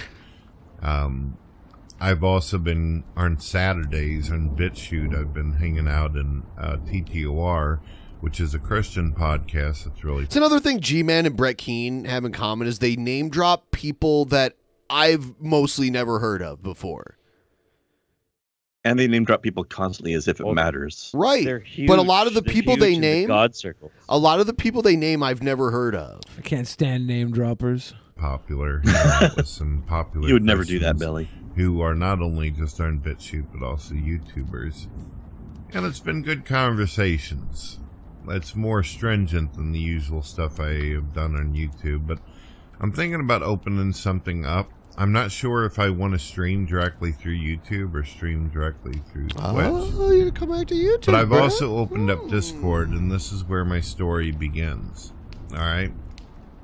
So I've only been doing Discord for the past, I'd say, week and a half. No, that's since not true. You've been in Discord multiple times, and you had a Discord. I think it got taken over by trolls eventually. Jeff and I were in a Discord with Brett Keane like 2 years ago. I know. So here's another Yeah. thing. He's acting like he just now started Discord. You know, He's so full of shit. Got And- into Yeah, got go into an argument with Vorn Helltorn, me and Billy. That was awesome. That was a really good night. Vorn Helltorn. Man, it's so easy to piss that guy off. Not Get your return to warm the internet. hole. No as damn I've troll said send my wife millions to an of times, insane I've been asylum. using video alternative sites besides YouTube. And I tried to have conversations with some non-believers. And there's been a couple times where it seemed like there was some potential to have good discussion. I went into a room called Krillism. I was invited by a young lady by the name of Godless, who I enjoy having conversations with. Sure. I talked to that lady, actually, yeah. Get in enjoy there. how godless she is. And I'm talking to this guy called Krill, who is the admin of his server, of his room. And we're having a lot of great conversation. Is this the fascinating story that he was talking about? Fascinating. I was talking to a girl. Yeah. We're talking about a lot of different issues whenever it comes to theology and God. He seemed very open-minded, and I could see myself talking to him more in the future. Unfortunately, some more non-believers ended up coming in, and I noticed as more poured in, his behavior started going from being respectful and courteous to getting into more nasty topics. He wasn't like most atheists, like turning on me or trying to backstab me or something, but it was just weird going from an intelligent, open-minded, good conversation to what they started doing.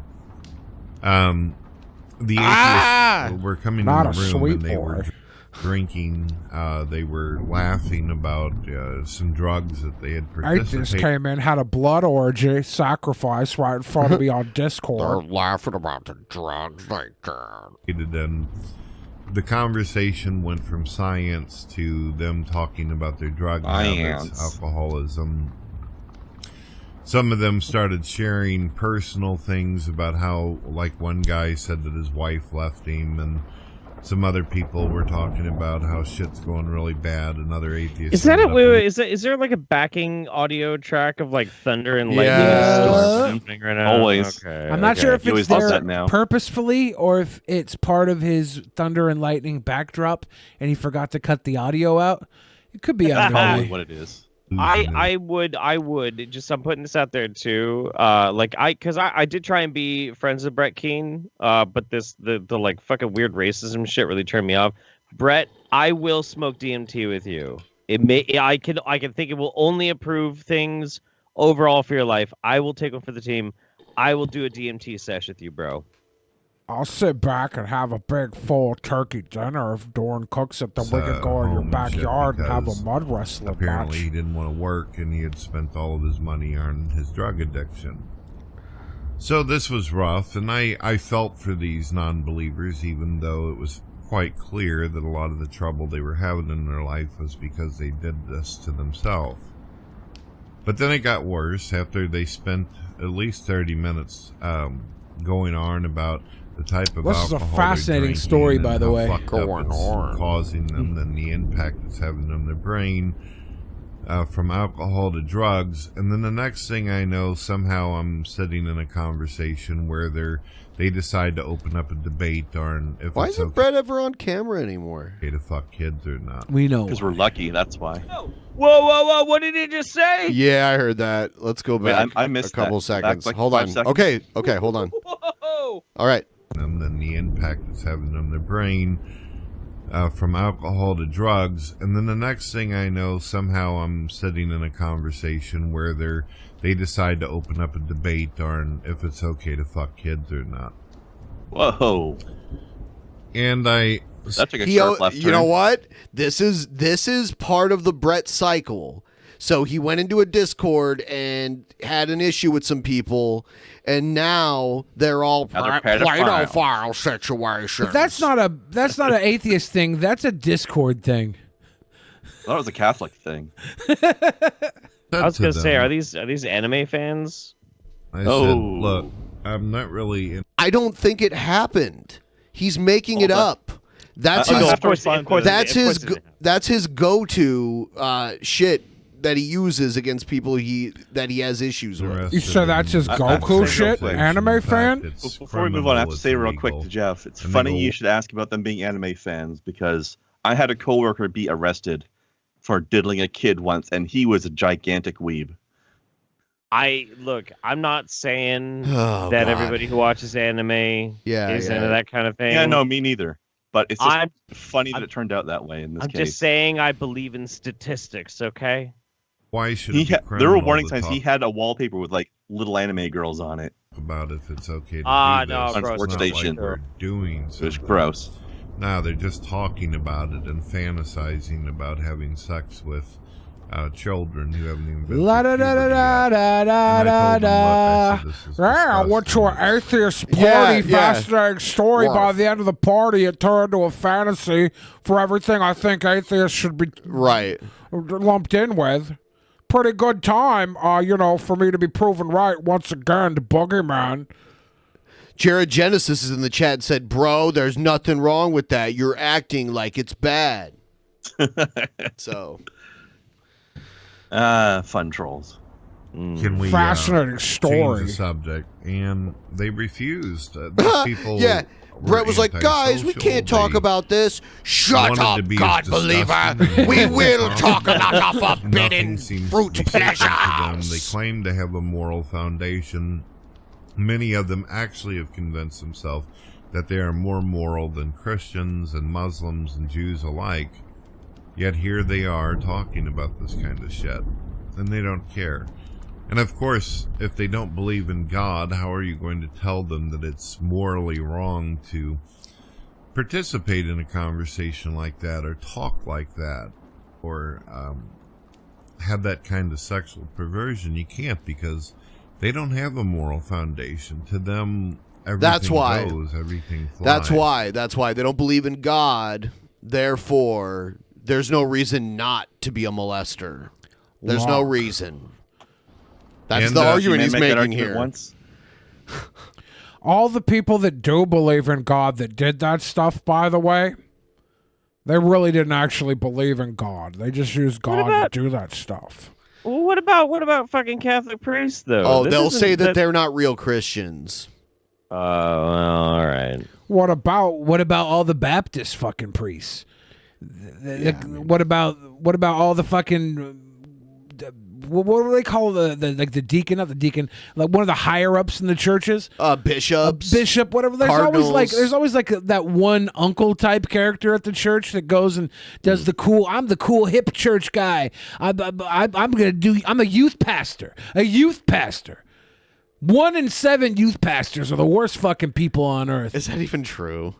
What, 1 in 7? 1 in 7. Yeah, That's probably higher than 1 in 7. Yeah, I think I was being at least 3. Of them, the older ones, actually admitted that they. I asked some of them in the room. I said, "Are any of you fathers or mothers?" And a couple of them said, "Yeah." One guy said, "I am a father, but..." There are so many bullshit stories that Brett has told like this. Like the crazy lady that was knocking on his door in the middle of the night. And there was another one Which recently. was an Uber Eats delivery. No, this was even before. Oh. Yeah, that was before Uber Eats. Crazy lady dropped a But bag of it wasn't chicken even off true. on It my didn't even porch. happen. It's not true at all. What was Tried the to other kill thing? me. Someone left something in his mailbox or something. It was no. There was He a fetus. said It someone was an left aborted something in his fetus. mailbox because somebody left something in a Trump supporter's mailbox. Right. So he was having this fantasy that I'm every But Trump he never supporter. says that. I'm average. He tells the story in the way that. So imagine they come to my mailbox. They take a He big doesn't even shit say in my- imagine though. It was implied. He was telling the story, And I the mean, you wanna go title back was and watch written in it. a misleading way Yes, too. it was misleading. It was implied, but he had everything on the screen to show that it wasn't him. But he was telling the story as if it was because he has some weird narcissist complex. Didn't Everything's Brett about say him. a DP fan left a dagger in his door? Yes. Nah. Yep. That was another one. A GP host left And then, a dagger in my back. someone sent him a glitter bomb, and he was like, "Atheist DP fan send bomb to Brett Keane." Like bomb, trying not to pull up glitter glitter bomb. anthrax. Bomb. As if they're the haven't same been around thing. My kid for years. I talk it's hard to to them get on that the glitter phone out. every once in a while. Pretty and bad. I said, if it's not too personal, why are you not participating? Oh yeah, in he's your allergic to life? And chicken too. apparently, according to this Can't have any He said chicken. so much bullshit. guy, Tried to kill me. his Uber Eats wife or delivery whatever driver ended up, brought me chicken pad getting thai. involved with someone Tried to else, murder and, me. Just because I ordered chicken pad thai doesn't mean you should bring me I it. would I should probably know about I'll it. take chicken pad thai. Hold the chicken. Suppose if I had to guess, it was probably because of the fact that the Hold the person tie. was into Bring me drugs. some and pad. alcohol, Just bring and the pad. The guy made it clear, though he labeled himself a father, that he had really no interest in participating in his own child's life. So, I mean, with atheists, not only is having sex with kids on the table, but they don't seem to want to participate in their own children's life. They bring a child into the world. Atheists only want children around for one thing, and it makes me sick. I'm a good father. I stick around to hit my waterboarded He children. sticks around because he can't go anywhere. My water-headed children. I make them come to me so I can smack them in their face. I don't want Is to he get out of physically able to bed. leave his bedroom? Yeah. Really is. Okay. I don't know what to say about all this, folks. I really tried to have a discussion. I try to be able to get along with non-believers, but if they're not bashing you or attacking you or dumping all over everything you care about and believe, they are ruining their own lives. And I even pointed out to them, too, I said, you do realize that the drugs and the alcohol, it's going to Oh, that was the problem out of the stuff they were talking about, right? Look, you guys, you just stop with the drugs and alcohol. It's making you do things to children. Yeah. Or not do things, as in not take care of your children. Yeah. On your depression, it's going to cause you to have really bad thoughts, as what was being demonstrated in the room. And they go, oh, fuck you, Brett, you don't know what you're talking about, blah, blah, blah. I sincerely cared about their well-being, but they wouldn't Their listen. well-being. Their well-being. Yeah. Well. Amanda loves a good bean. Bean. He likes them well. You know, not I like rare. my beans well done. Not medium. He likes Not a well medium bean. rare. With a nice And I Chianti. pointed out to them, and this seemed to make them even more angry, I said, you do realize that atheism has the highest suicide rate. That even is such a compared to that bullshit of Muslims. statistic. No. It is. Atheisms And, want to kill themselves more than Christians do. And atheists are such a small segment of the world's population. You can't even compare them to these large religions made up of millions of people. It does. You could actually, if you were to look at the stats, you would see that atheism not only has a higher suicide rate, death rate, but it also atheism has a higher death rate. Maxes More out atheists so die much than Christians.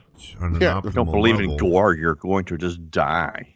that if you were to combine Christian, Catholic, and Islam and pagan suicides compared to atheism, Christian, Muslim, pagan, and Jew suicide. Suicide still would overtopple them. Even if you add the numbers from all the other faiths together, you still wouldn't be able to catch up with the lead that atheism has on suicide. It's rough.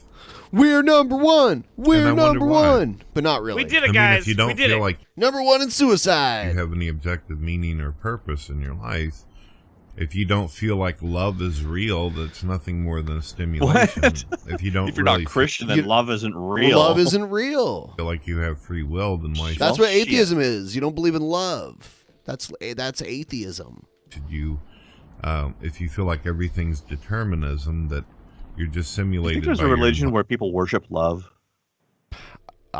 You just started it. Sweet. environment, I'm the Pope of product, love, an everybody. Animated hamburger, Nice. nothing more. Then love means nothing. Responsibility and accountability, who gives a shit?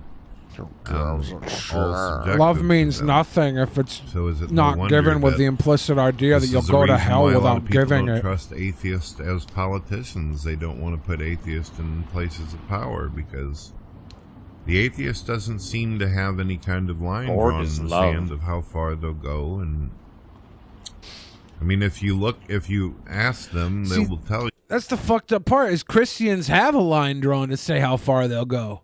They can go as far as they fucking want to as long as they repent, right? Yeah. Go back to heaven. true. That's pretty fucked up. Plus, they're pretty That's good true. at pushing where that line goes. So Yeah. you know? Oh, you know what? You know what? Forgive him, though. Forgive him, Mr. Baker, Jim Baker. Scam your subjects for 40 fucking years. Scam them, but you'll have forgiveness. Sell them That's the buckets right. which they may shit in after they eat your contrived bile. Yep. All you got to do before you die is you just got to scream out, "Yellow swag, forgive me, God!" Yellow swag, Jesus, I'm coming. That child Very good sex line and rape drawn and all there. these Can kind of trust a things are Christian. They got considered their natural, lines drawn. Therefore, killing. Oh, is you know what? We were gonna throw him in hell, but he said it. He said it right before he died. He said YOLO he said, swag "Forgive me, God." Jesus when he fell out Yeah, of that YOLO elephant's pussy after raping an entire pack of jungle animals. That's right. We Gotta let don't- him in. Had Gotta we let him only in. known.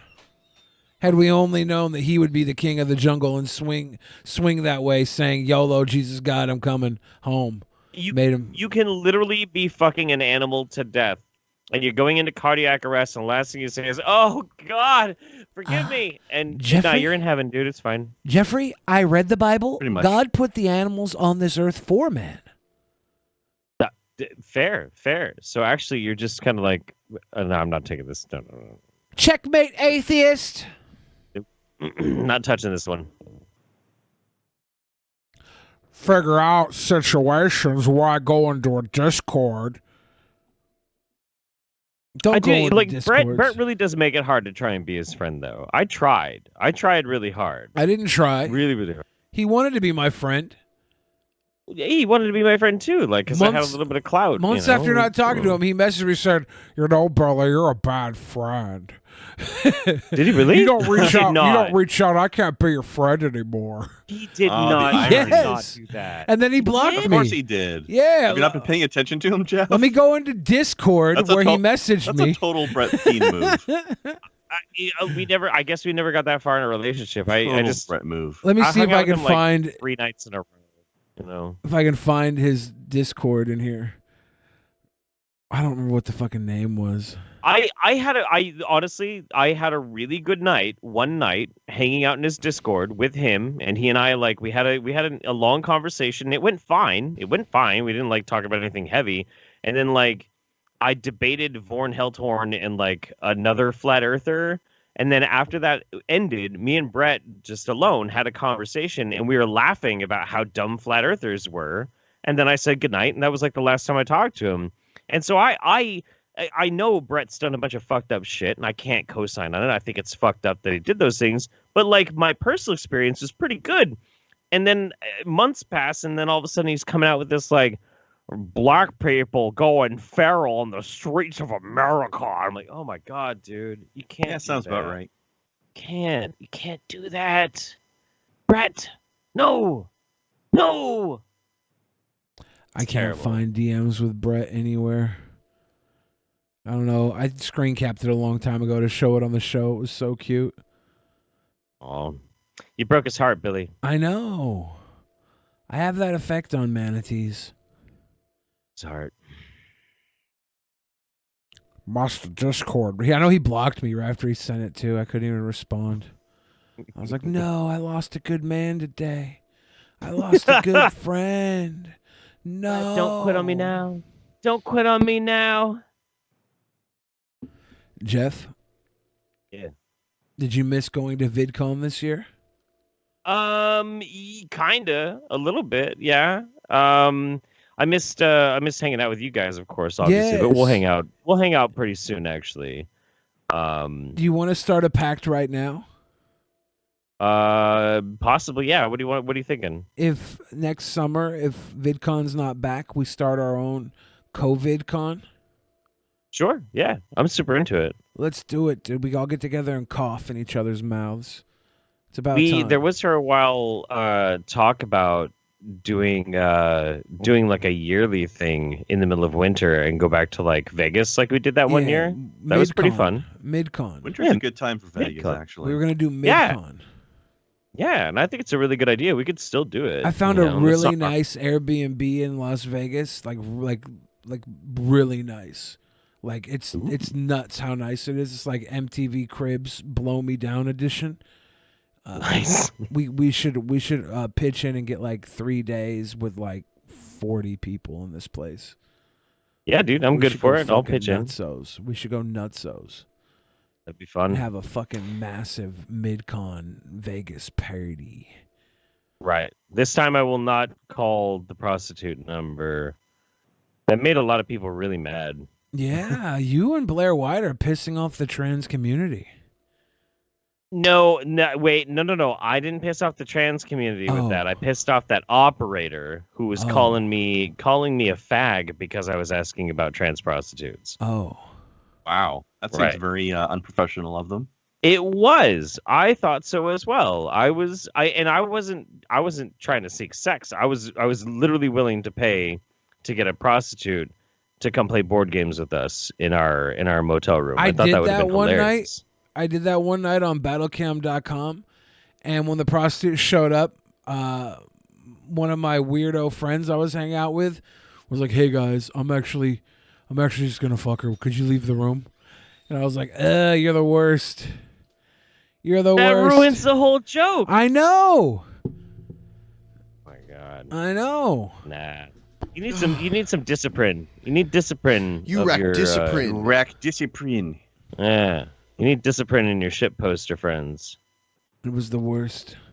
Krendar exposes Illuminati. News at 5. We're supposed to tell everybody. You're not getting your paycheck now, Billy. Oops. Scam situation. Somebody's sending me a wand in the mail right now, and I think it's going to be an even better wand than a Cobes wand. Whoa. Is that possible?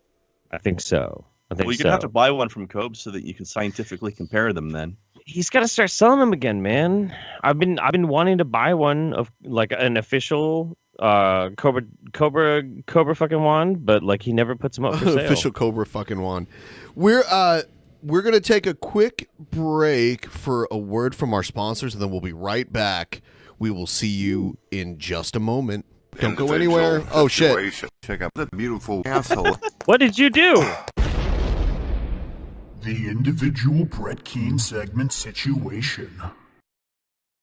The following is a message from NHTSA Rail Safety. If you're ever stopped at a railway crossing and the signals are flashing and you don't see a train or it appears to be moving slowly and you're thinking maybe you could get across the tracks before the train comes, think about this. Even if the engineer sees you and applies emergency brakes right away, it can take a train over a mile to stop. Over a mile to stop. By that time, it's too late and the resulting crash will be deadly. Stop. Trains can't. Yes! Everyone, heed the warnings of Billy the Fridge. Heed the warnings of Billy the Fridge. Trains cannot stop. Okay? They cannot stop. Right. They cannot stop. Right? Actually, you know, a lot of people actually in my city get fucking killed by trains every year. Yeah. It's true. Where I grew up, there's a lot of train yards and stuff because it's, halfway between Chicago and New York. So there's a lot of train yards and stuff. And I knew a kid that got his leg cut off by a train. Yeah, he had a prosthetic leg. Did he have a cool one-legged nickname? No. There was this really nice transient lady who lived down in one of my favorite neighborhoods, and she was always seen around the neighborhood picking up fucking trash and shit. And because she picked up the neighborhood, people took care of her and say give her food and give her booze because she was a drunk.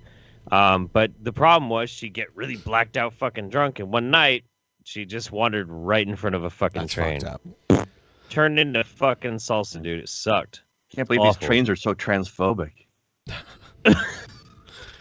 All right, did we get any the first Streamlabs? time I ran a train on a trans? Sorry, Jeff. The whole time you were doing that story, I was waiting for a chance to make a trans joke. Oh my god. That's rude. Allegast says every other Friday is Chinese food night.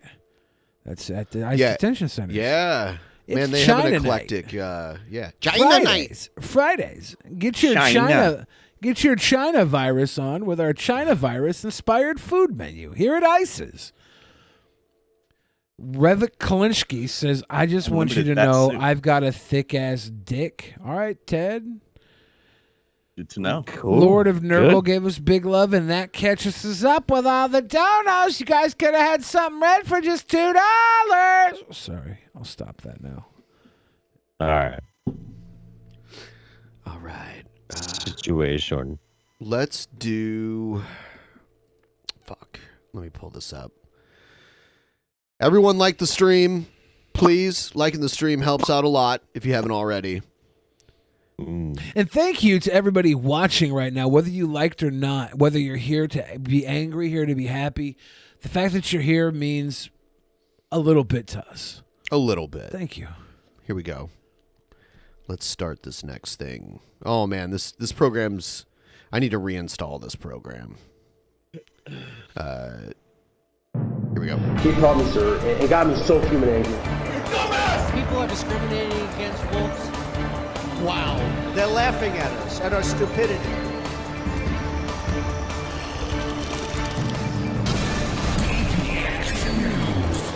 And you better well learn to love it. All right, so here's a story about YouTube cracking down on QAnon and other conspiracy theorist groups. Right now, we're less than a month away from Election Day, and they're doing it now. It's interesting. YouTube says it is taking immediate action against conspiracy content on its platform. Immediately now. Cracking down on QAnon. Ben Collins covers disinformation, extremism, and the internet for NBC News. He is following this one. Ben, what can you tell us about these new measures that they're taking and why YouTube's decided to do it now? Sure. So YouTube is taking a relatively sweeping step here. They say anyone who is pushing these QAnon and Pizzagate conspiracy theories, which they say just people who are justifying real-world violence. This shit has been going on forever, though. It's weird that now they're doing They're it. saying people who are justifying real-world violence?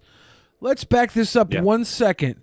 Let's get the beginning of this statement. This statement's very important that we listen to. This is the little addendum to why these channels are getting shut down. It's important we listen to this entire statement here. Will be pulled down. Now, that's a kind of a broad thing, and initially we were skeptical. A lot of Can we go back to the beginning of that statement? So sorry. And hear exactly what he said, please? This is very important that we listen to this whole fucking thing. All right. This is probably far enough back. Okay. They say anyone who is pushing these QAnon and Pizzagate conspiracy theories, which they say just people who are justifying real-world violence, will be pulled down. Now, that's a kind of a broad thing, and initially People we were who are skeptical. justifying real-world violence will be pulled down? Where's that little addition added there? You can't justify real-world violence. What part of QAnon is justifying real-world violence? How are they spelling this out? Yeah, when we did our thing where we talked about QAnon, we didn't see anyone calling for violence, did we? Pizzagate. The one thing I didn't like is they were having people go to hospitals to like prove the hospitals were closed or whatever. Sure. I didn't like that. Networks say they're going to do something like this. Go ahead. Go ahead. No, go ahead. Don't do it or don't really enforce it. But it's pretty sweeping. We've looked through a lot of these videos that had tens of millions of views are just down. Their accounts are gone. And this is over the last half hour. Wow, so they're already doing it. The irony here, Mr. Collins, is there have been a number of folks who Is point all out- the QAnon conspiracy content being taken down, or is it QAnon conspiracy content that has a call to action towards violence? Him adding that in there, what are we taking It down? really muddies everything, doesn't it? If I go on YouTube right now, am I going to be able to find QAnon information? I'm sure there's something that slipped through the cracks. Is it something that slipped through the cracks, or are they taking down people who called to action against fighting Hillary Clinton for adrenochromes? Okay, so I went to go check. I hadn't checked until just now. But one of the QAnon accounts that I did follow was called Destroying the Illusion by Jordan Sather. And his channel got yeeted. Absolutely got yeeted. And he was a hardcore Q-tard. So yeah, I mean, like, it's a weird thing because when you have when you have a platform that's very open and anybody can say anything, obviously everybody should have the ability to express themselves. But like, I wonder what the line is that they're delineating, like opinion from like incitement. Like what is that line? I don't know. I haven't been able to find that out yet. That it was YouTube that helped give rise to QAnon. How much of this is whack-a-mole? And by that I mean they'll shut down QAnon essentially on YouTube, and then you'll just get another similar version. It is whack-a-mole, but it's whack-a-mole worth doing, I think, to a lot of extremism researchers, and I think to the social media networks would say that at this point as well. Remember that QAnon is just Pizzagate with a new name. It's more dangerous than Pizzagate is a part of the QAnon conspiracy. It's kind of like before QAnon, but yeah, basically. Yeah. It's all just why are we doing whack-a-mole to researchers? That's what I want to know. It gives you a call to action. It says, at the end of the day, they're all going to be rounded up, and Donald Trump is saving the world. That's the difference between Pizzagate and QAnon, other than 10 months of absence. So QAnon has an incredible way to recruit people through YouTube. Initially, they used the recommendations algorithm. People were wondering what to do about the pandemic. They were looking up things about the pandemic, about what's real and what's what actually works, and they were being driven by the search engine to QAnon theories, things like plandemic and other wild conspiracy theories about a cabal running the world. That was a huge radicalization back then. That might be part of it. Is like if what they're citing is basically like QAnon doing COVID conspiracies, anti-masker conspiracies, you could cite that as them trying to encourage people to do something that is actually a legit harm. You could make that argument, and I haven't really delved that deep into QAnon to know if that's like a really intrinsic part of it. That might have some weight to it. Yeah, I suppose. Because the thing is, like, we have to understand, if you are encouraging people to like basically spread a fucking virus, that is actually like a public health concern. That can actually cause grandma to die. That is actually a fucking problem. But if it's just like theorizing about a super secret satanic cabal or some shit, like, who cares? Leave them alone. Let them be fucking weird. But if they're pushing like anti-masker stuff, I can kind of see where they're coming from. As far as the censorship here goes, Nick Fuentes earlier was talking about how they were YouTube was censoring everybody, and QAnon included was recently censored. And then he said that Twitter's not so bad. Twitter yesterday was taking down all the posts about Donald Trump supporters saying that Hunter Biden had taken money from the Ukraine, and Joe Biden like forced the guy out of office or whatever, and that was getting deleted. That was getting censored all over Twitter yesterday and the day before. That was a weird thing. And then at the very top trending on my Twitter and many other people's Twitters, I don't know if it was everybody's Twitter, was that the New York Post posted the article about it, and the New York Post is getting taken down everywhere. They said, well, the Washington whatever said that Biden did definitely not do that. Like, they had a whole other newspaper saying Biden didn't do that, and it's like that was being mass promoted while the others were being hindered. They're obviously playing a game here. I don't know what the game is.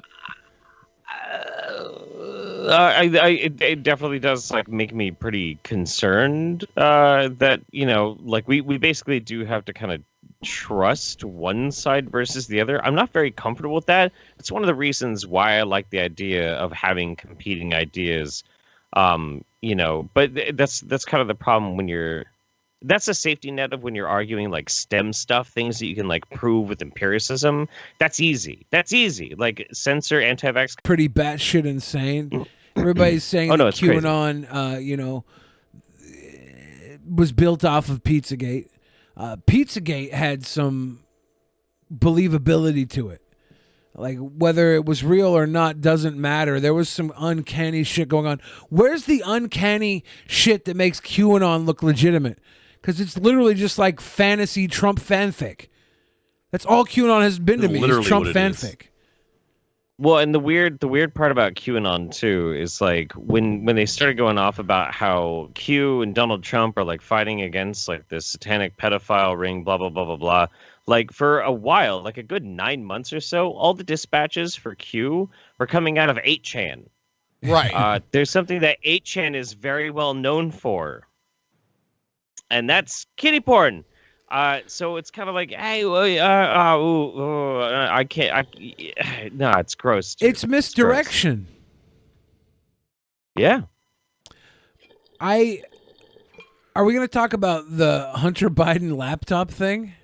I do have. I believe I have that. Because that, like, they're going after Hunter Biden so hard right now. Yeah, here it is. Hunter Biden's emails reveal that he tried to cash in on lucrative deals involving China Energy, which at the time was China's largest private energy company. As already alluded, we've discussed and agreed the following remuneration packages. One email he received in May 2017 referred to remuneration. No, why does it say remuneration there and remuneration down there? Someone packages. made a typo. The first guy spelled it wrong. Yeah, for 6 individuals. Individual situations. Chair, vice chair, depending on agreement, CFC. While the details of the venture were unspecified, Biden was referred to as chair, vice chair, depending on agreement with CEFC, with pay listed at $850.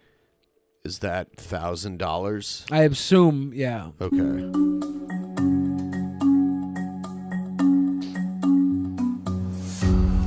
10 held by H for the big guy. The email further broke down how 80% of the shares in the new company would be split, including 20% to H and a Hunter. possible 10% held by H for the big guy. Isn't it weird how Biden's two sons are Bo and Hunter? Bo Hunter. Bo Hunter Biden. Wow. H apparently refers to Hunter, while the big guy being Can Biden. Jeff Another tell email. Dusty the cockatiel that he's a majestic, amazing, adorable, cute and beautiful bird? Dusty the cockatiel, you are a majestic, amazing, adorable, cute, and beautiful bird. Another email from August 2017 illustrates a deal struck with Ye Jianming, who was the chairman of CEFC. China, in which Hunter was expected to rake in $10 million per year as a half owner of a holding company. God, he looks awful in this He's picture. got tons of pics of him like cracked out. Like I think I saw one with an actual fucking crack pipe in his hand. In the email, Hunter described how Yi had sweetened the terms of an earlier consulting contract. Consulting fees is one piece of our income stream, but the reason this proposal by the chairman was so much more interesting to me and my family is that we would also be partners in the equity and profits of the JV's joint ventures investments. Yi has reportedly not been seen since he was taken into custody by the Chinese government in 2018 and CFC went bankrupt. The emails were discovered as part of a trove of data uncovered in a laptop and provided to the Post by Rudy Giuliani. Rudy Giuliani's at it again! This is New York Post. Fuck Rudy Giuliani. So, oh my God. Hunter Biden took his laptop into a laptop repair shop or some shit. And the laptop repairman happened to be a Trump supporter and leaked the laptop. That's the story here? That's fucking crazy. That's the story? I guess so. And they made Hunter Biden look like an absolute fucking like renegade, rakish Chad, and all these fucking all these chicks with mommy or daddy issues have like super lady boners for Hunter Biden now. Well, they're have you seen that? They're saying there's a sex act tape of him committing a sex act while doing crack. That's awesome. Insane. That's so cool. You know how many cracks What's I've that sex done? move called? And how many sex Not acts enough. I've done on tape? Here's a Not creepy Not Biden enough. video that someone sent in. Check this out. Good news is, for me, I'm here. The bad news for you is, I'm coming back. I'm coming back. And I want to see these beautiful young ladies. I want to see them dancing when they're 4 years older, too. I want to see these young ladies What? dancing when they're 4 years older. Wow. What does that mean? It means QAnon got silenced at the worst possible time. Now to He's a like, you're all Halloween cute. You're heist too in young. the suburbs. This woman caught on camera stealing someone's Halloween display from their yard. CBS 2's Jermaine Terry reports the thief took much more than just decorations. She took the Halloween spirit. Around Midlothian, you'll find the Halloween spirit outside. There you go. You know. Felicia Johnson's display consumed plenty of her time. Maybe like 4 hours? It doesn't look Pull like the mask above your Those fucking mask nose. Pieces strategically placed in the yard to offer a bit of normalcy for Halloween Oh, for a bit of normalcy. Why does that yard look more well positioned than the courtyard Biden was trouncing through before announcing the 4-year older girls would be hot dancers? Look, they had people stuck in fucking circles. They drew circles. Stay in your circle. Biden's gonna walk around and talk to you. Stay in your circle. What's going on with all these no-nosers lately? I don't get it. It's bizarre. This gives the kids excitement. Yet late one night, this Halloween. This gives the kids excitement, unlike Joe Biden's unwanted. Out stealing the Halloween display before jumping right in the passenger side of a car. My bitch over here is out here. My bitch over here is out here getting those post Prime Day pickups. She's like, oh, Prime Day deliveries everywhere. I'm gonna go get me some good shit. Why stop there? That's a cute fucking spooky pumpkin. Let's get the spooky pumpkin too. But quickly discovered they're not just sitting in the grass. But these are all staked into the ground, and there's cords because everything's plugged in with the light. Felicia's disturbed by the act, but just as troubled by the fact this appears to be an adult behind this. You don't touch people's property. You came on my property Put your and mask took my over stuff. your fucking nose. And then vandalize another item. She called police to listen to what they told her. Guys, not just kids are horrible fucking people. Adults are horrible people too. Get over it. 10 more times to other Horrible people. kids grow up So to be Felicia horrible and her adults. children are hoping this Halloween Grinch won't destroy any other Halloween displays, because Grinch. right now, this was She's the got only to get the source of fucking normalcy skulls her for the oldest son. QAnon sacrifice Skull she's doing throne. with Hunter Biden and Hillary Clinton Skulls for for the skull adrenochrome. throne. I have a conspiracy theory about Prime Day. Uh-oh. Our kids. Careful who you jostle, So we Jeffrey. do our decorations every year, to be festive, and for this to happen, and for him to see that it was gone, it is very disheartening to me. All right. What's your conspiracy theory about Prime Day? Please don't make me regret asking. It's something that big of a deal.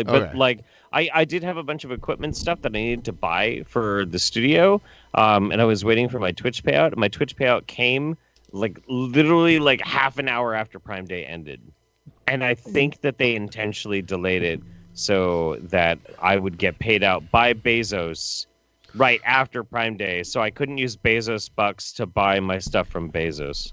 Why would he want that? Well, so I had to pay the fucking top dollar. I don't get the sale prices. Was there a lot of stuff on sale you would have liked to have bought? Oh my god, yeah, dude. What was a a good thing you saw? Because I was searching for stuff to buy all Prime Day, and I got a goddamn power cord. That was it. Ooh, I was looking weird. actively all day. What was the good stuff you got? I was just basic shit that USB extension cables that you could get for instead of $10, it was gonna be $6. But there was a lot. There's a lot. So rather than $74, I would have spent $40.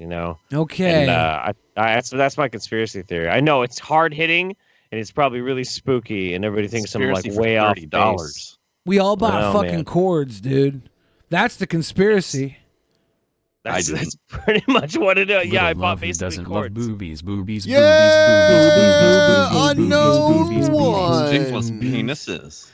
We're Little almost. love. Who wants to put us over 50%? Little love. We're getting there. Who doesn't love boobies? Boobies, boobies, boobies, boobies, boobies. Here's a I love that reporter. song. Reporter Maria Athens threatens to kill Anchorage Mayor Berkowitz in disturbing voicemail. I'm here for this.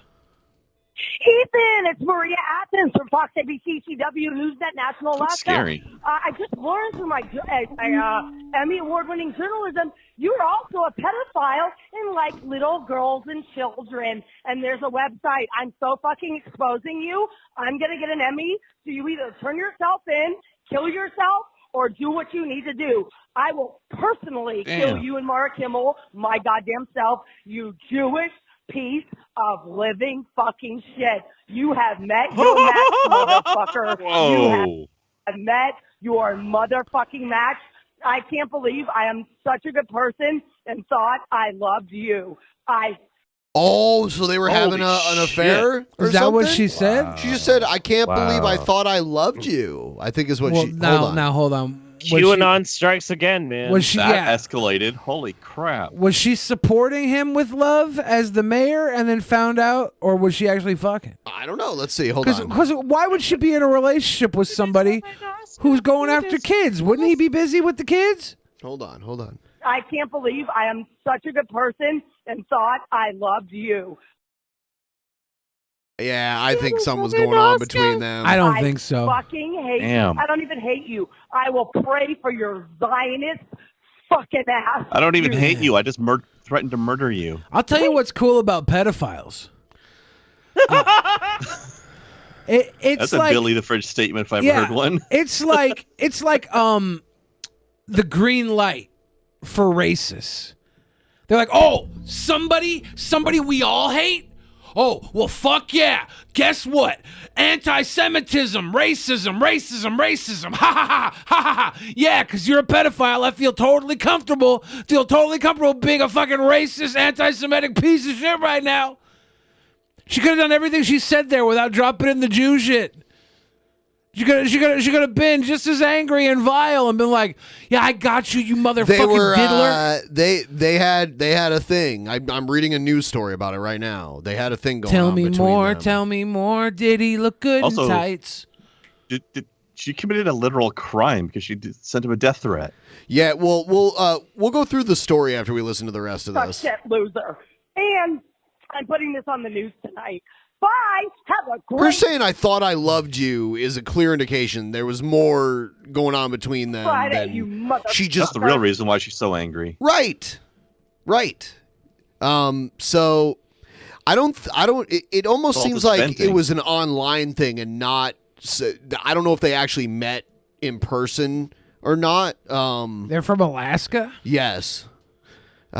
So where is it? So the mayor resigned after this shit came out, and the mayor's resignation followed Berkowitz's jaw-dropping admission Monday that he was involved in an inappropriate sexting, he called it messaging, relationship with Athens, the anchor of a combined Fox ABC station in Anchorage. She says their relationship started in 2016 and declined to say whether it ever became sexual in nature. So Which they've means known it each did. other a while. She's pissed. So something got broken off, and this Let's is her. pause real quick and acknowledge the fact that she said she loved him over some sex. What? Yeah. Damn, this guy's got game. Also, let's be honest. If she's declining to say whether or not it ever became sexual, that means it did. If it didn't, she wouldn't decline to say so. They look like fucking crazy people. I haven't seen him talk. They are. But the pictures of both these people look like they are into some fucking Ted Kaczynski's shits or whatever. Ted Kaczynski. Ted Kaczynski's. Goddamn Kaczynski's. You know. They look like some fucking troublesome youths. It's pretty crazy. Quite a crazy voicemail. kids. And then the whole anti-Semitic part of it kind of, it's kind of gives you an insight into her character. Yeah, she didn't really She love nuts. him. She just wanted that deep cut. She Look at those crazy eyes. Yeah, she's crazy. Although She then wanted they come some of out that with things today. scission. Did you see CDC? She's going to jail. That 85% of the people wearing the mask catch it, okay? Huh? Then you have my friend Eddie's a nice guy, Tony. 85% of the people wearing the mask catch it. So here's what happened. Of people he's bastardizing the entire numbers. Of people who have caught coronavirus, they said like 70 to 85% of people always wore their mask. And they still caught it. And you know why? Because the mask isn't there to protect you as much as it's there to protect those around you. So you could wear the fucking mask and still catch corona if you have a fucking baked Alaska situation coughing down your throat over a goddamn meal ticket at the Chevron. You wear the mask more so that you stop spreading it to other people if you've got it. See, no, 85% of people that caught COVID said they wore masks every day. See, why wear masks? Because the fucking assholes who didn't gave it to them. It was never, this mask is going to save you. It was, this mask is going to save people around you. And that's why you fucking sick sons of bitches didn't want to wear it. And because of the long incubation time, you could have it and not know it. So wear the mask to be just in case. You don't care about the people around you, and you admitted to it when you said you think service workers deserve to be treated like shit. You've painted the picture of who you are, and you're not one of us. You're a disgusting human being. Disgusting human beings are the ones walking around without their masks. The stupid ones are the ones walking around with them below their fucking nose. That frustrates me even more. I saw Biden give like half a speech that way. Like his mask didn't fit him, and it kept going down below his nose. He'd fix it every now and then. That's different. He no, it's trying not. At least some of these people never even try. He can afford a mask that fits his face that doesn't fall off. Someone can easily get that for him. He does not have a need in the world. He can get anything he wants at this point. That's true. Here's what if he wants Ukrainian money for him and his crackhead son? This isn't done yet. Tony we'll watch Fauci. a little more of this. He's a nice guy. Fauci. They boo Fauci. He said, "This is not a threat. This is not a problem. Don't worry about this. Not that one's a problem. It's the craziest thing." Then he said, "Do not wear a mask. Do not wear a mask under any circumstances. Don't wear a mask. Don't. Right? So if we don't wear a mask, then they say, oh, wear a mask. I never saw, do you ever see any conflicts? But he's a nice guy, so I keep him around, right? We'll keep him around. He's a nice guy. I keep him around. Did he just completely throw his doctor under the bus? Yes, he has been for a while. The head of the CDC, the Center for Disease Control. They've been fighting for a while. He gets jealous that people are like Daddy Fauci and got all the pro-Fauci memes. He's way more charismatic. He fucking hates it. I'm going to shit on my doctor because he's getting more attention than me. He's a Democrat. Everybody knows that. He's Cuomo's friend. Cuomo did the worst job of any governor in the United States. Hold up. Pause. They went from having the worst outbreak to having that shit cleaned the fuck up. What? The literally the worst fucking pandemic spot. And now they're settled and they're if we followed New York's plan, we might be over this thing by now. You're right. Someone mentioned New York is number 2 in deaths. Their population is they're number 1 in population density. Yeah. Of course they're going to be number 1 in deaths. It hit them the hardest. And if you look at how it's gone since, they've done really well not maintaining that fucking death toll. Not only are they number 1 in population density, but they're number 1 in population size. So to have both of those metrics, of course, a highly contagious disease is going to get very far there. You can't lose your virginity in New York City without it being an orgy. That's how fucking on top of everybody they are. Right. Everybody's like super packed in. Like LA is a massive city, but it's very fucking spread out. Like the concentration of people in New York, it's unavoidable. Here's man. A city you can compare New York to is London. London and New York have about the same amount of people, but London has like twice the area as New York City. Mm-hmm. So you don't have the people living on top of each other. You know, that's why it would spread so easily there. Almost 40,000 people died more. And 11,000. New Jersey is first per capita in deaths because it's adjacent to New York City. All of the Northeast explosions were close to New York City. Anyway, what were you saying? All of them. I mean, like that's just the nature of how it works. Like you have densely packed in people, it's gonna spread from there. That's just how it fucking works. And somebody was like, blah blah blah, Orange Man bad. Yeah. Like I hate to fucking say it like this, but like we've been hearing this for 4 years. Oh, Orange Man bad. Yeah, actually, he sucks, dude. He's awful. What the fuck do you want me to say? Oh, no. No, he sucks. No, Fuck Jeff, him. you can't say anything bad about Trump because then you'll be part of the meme. Just, the Orange Man Bad meme. Just really quick, this is the New York COVID numbers since it started. That big spike there in the beginning, that's when we thought New York was Z Nation. We thought that was ground zero for the zombie apocalypse. Jeff, this meme says you can't say anything bad about Trump or Orange Man Bad, NPC holiday. Just kiss my ass. Who gives a fuck? This Fuck is that dude. New York's starting to rise with COVID cases, starting to rise because they've started opening up more. People are going out more. It's going up a slight amount higher. But look at that fucking drop off. 1,000 at least. And you know, I gave him this big convention center, 2,800 beds. He didn't use it. I gave him a ship. I gave him the great hospital ship, meant for wars. Hundreds and hundreds and hundreds of incredible. You have to see the ship. I've been on it many times. It's incredible. They didn't use it. Instead, they sent sick people back into nursing homes, right? It's a disgrace. He has such revisionist history of everything that happened. It's hilarious. It's all documented. Yeah. I mean, like, I'll give Trump at least a little bit of credit. It is possible that anybody could have fucked this up. It's true. It's true. Anybody could have fucked this up. Maybe. I think he particularly did it bad. I do. But it's possible anybody could have done bad at this. It is possible, That doesn't yes. matter.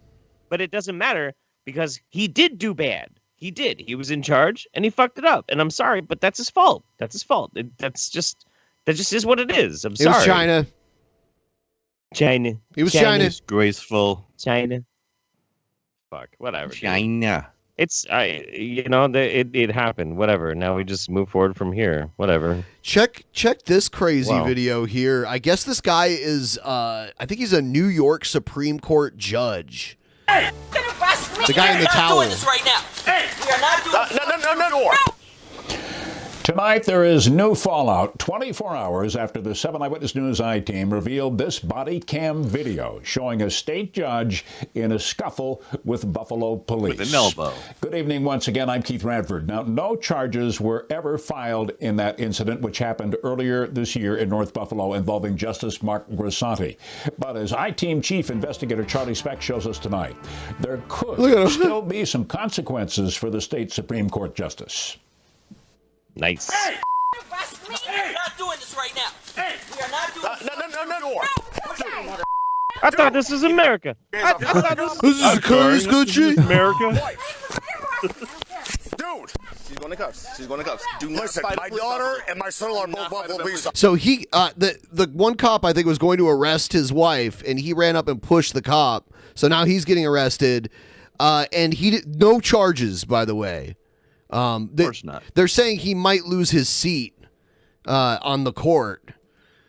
But What were they arresting him I mean, for? if this was any of us, we'd probably still be in jail right now. What were they after her for, though? I didn't catch it. It doesn't matter. I mean, you I'm can't. just curious. She was being I'm a just curious is woman all. in America. Officer, I know. Oh. Wait, he was pushing a cop. Welcome to the resistance, comrade. I'm calling right now. He needs to resign immediately. He is somebody, so he gets special treatment. True. This would What get I a think black is not person fair killed. is that he wasn't at work, so he didn't have his judge robe to cover his fucking redneck summer tan. Yeah, what is this? Chicken wings. These flooding social media. That's after what he the- wears under his judge robe. Is a fucking torn up white beater and some Stone Cold Steve Awesome denim jorts. I would. Eyewitness News I-Team That sounds obtained awesome. body camera footage of State Supreme Court Justice Mark Dude, Grisanti. if I was a Supreme Court judge, I would wear like a fucking spandex singlet underneath it or some shit, you know? Pushing a police officer and mentioning his political connections after a fight with neighbors in June. And listen, I'm good friends with Byron Brown. Sounds like he's drunk to me. Shocking as it was to some, the new footage hasn't changed the mind of Erie County DA John Flynn, who through a spokesman reiterated that Grisanti will not face any charges. But the state Supreme Court justice could still face consequences, up to and including removal from the Look, bench. listen. No, he's a Supreme Court judge. He knows there ain't no laws when you're doing claws. So whatever, man. Like, you can't prosecute him. Fuck you. Yeah. Yeah. Is he anymore, though? Sounds like a slogan promoting drunk driving to me. It is. It's not drunk driving. If you're on After White a Claw. panel of lawyers decide on his case, the State Commission on Judicial Conduct does not confirm or deny pending investigations, but the I-Team has learned that one of the office's senior investigators has been in contact with Grisanti's neighbor, Gina Mele, who first wrote to the commission earlier this year. This is a very saying she unflattering believes angle Grisanti received special treatment of his because arm of his being status grabbed. as a judge. You need to get the. If you don't get the cops off right now, you're gonna have a problem. We're not doing that. We're not threatening that. You need to get the cops off her. Mele also wrote to Justice Paula Ferraletto, who's the administrative judge. Ferraletto took the rare step in late July of appearing to defend Grisanti, saying in a letter to Mele, "While you indicate his status as a judge has somehow benefited him, the opposite appears to be true, as the local news media does not usually cover neighbor disputes, nor the DA's office make public statements." So that's why it's... Oh, okay. Ladies and gentlemen, he was a victim of the court of public opinion. Oh. So we can't hold him in the court of law. So he gets to pass legal judgments on people and put them into the criminal It's the only justice reason system. Onision's not in jail right now. The court of public opinion got him first. You can't be tried twice in America. Oh, you ever heard of Bill Cosby? Whoa. He got away scot-free for 20 years until his statute of limitations of court of public opinion lapsed. About cases they are not prosecuting. Reached by phone Wednesday, Ferraletto walked back those comments, saying, quote, "At that time, there was different video than there is now." Ferraletto does not serve on the State Judicial Board, which will ultimately decide whether Grisanti keeps his $175,000 a year judgeship. Last year, the board investigated 19 complaints against state Supreme Court justices across New almost York. 200 In only grand one a case year. was a judge publicly disciplined. As recently as August, the commission censured a The wrong Supreme line of Court work. judge in Nassau It's gonna County. be two now. For the I-Team, Charles Beck, 7 Eyewitness News. All right. Eyewitness News. Eyewitness News. Officer- only God can judge me. Officer, you got the wrong guy. That's a judge. He's entitled. He's above your pay grade, officer. You better get your hands off him. You do his bidding, officer. I really hate that chat got "You Deserve an Oscar" stuck in my fucking head now. Like, girl, you deserve an Oscar. yeah. You deserve an Oscar the Grouch fleshlight. Fellow YouTubers, This video is called Harry Potter and the Half-Chub Prince. real life, chilling up in some jean shorts and a t-shirt. Yeah. I do need to make some more wands. I've been really This is lazy at that basically lately. Cobb's version of John I Cena could sell gear. the pair of wands that I have right now. The pair that I have I should right actually now do as a my pair for, job. like, the cheapest I would It's go. I 'cause would I'm sell these goth. two wands that I have made on Etsy as a Okay. pair. I sell the pair for $234. Such Abstinence only education does not work. You were their age once, you know. How do you find out Base, your condom dude, base. size? It's Kids are really ignoring easy. that shit entirely, You for tape sure. measure and measure your dick when you're fully hard and memorize that shit. So then when you go to the pharmacy to pick up some condoms and you're not sure how big you are, you mention your size, they go, well, try this on for size. And see. Hold on, you go to the pharmacy and ask the people there, hey, you got 9-inch condoms? Is that what he's saying? And they hand you a package and they say, "Here, try this on in the changing room." Okay. Look, Cobb's is like this fucking autistic savant kind of guy. Like he just says what we all think, but then we're like, no, that doesn't make any sense. He's like, no, fuck it, dude, I'm gonna say it, and then he says it, and it's like, yeah. Do you try it on and it fits like a glove? It's not too tight, it's not too loose. Like a glove. Hey Josh, I am a massive fan, but I was a bit creeped out by your bendy 3-incher. And please don't come on your carpet. Don't hate to talk shit. Oh my god, dude. My trolls are sad. You.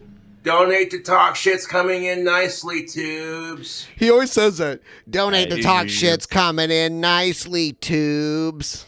Well, he's right. Too. Bendy 3-incher, yeah. Bendy 3-incher. You know how easy it is to video edit something? So my trolls took a video of me jacking off and then video edited it to make it look smaller because they have nothing. Hold on, why'd they have a video of you jacking off? Wait. Whoa, back up. What? Does he have an OnlyFans? Why did they have a video of him jacking off? I'm not saying I will watch a video of Cobes jacking off, but I'm not saying I won't either. Hold on. To make it look smaller because they have nothing better to do with their life. It's something.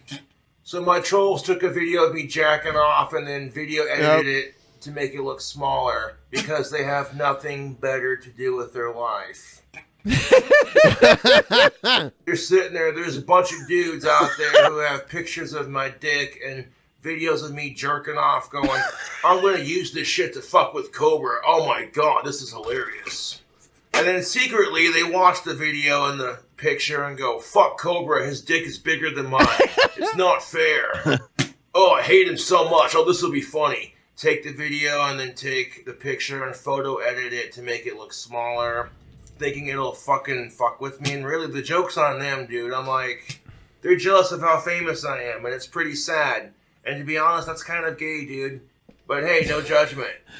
Some of my trolls man, I love this dude so much. I fucking love this guy. I really do.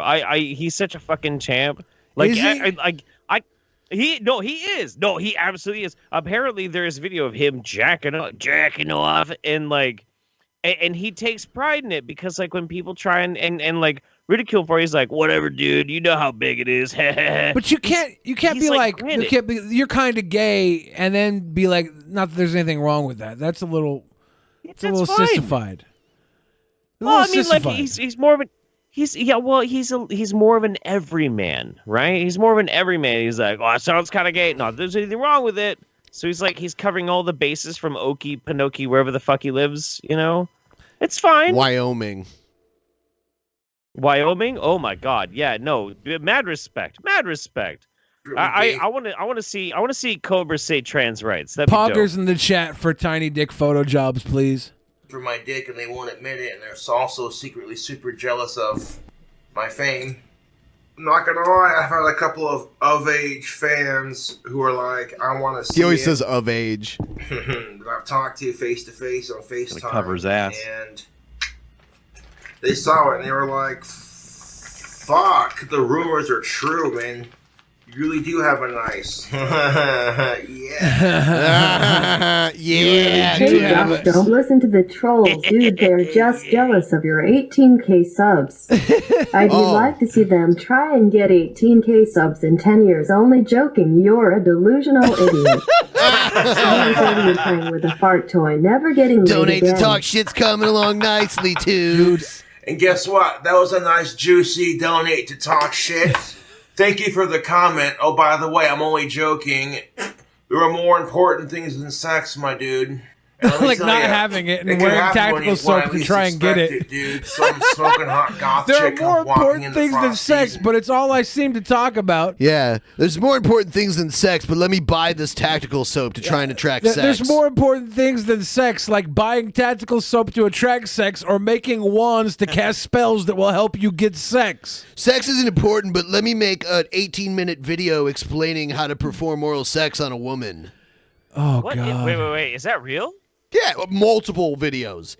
I mean, Cobes has been around forever. Wasn't there that vegan guy that was talking about how to go down on That women? guy, too. That one is very graphic. Maybe one day we should have an actual maniac teach you how to do a vagina-eating battle royal.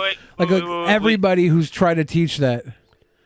John Sacker, and like the sexy V. I'm feeling ticklish. That dude did a bunch of videos demonstrating how to eat pussy. Yeah, those were fucking amazing. That's what we just brought up. They were horrible. That was what you brought. I didn't hear. Yeah. Okay. Yeah. That dude versus Cobes instructional videos for like how to eat pussy. That is a really good idea for Actual Maniacs. Yes. It'd be dope. Maybe throw in Jay from Jay and Silent Bob.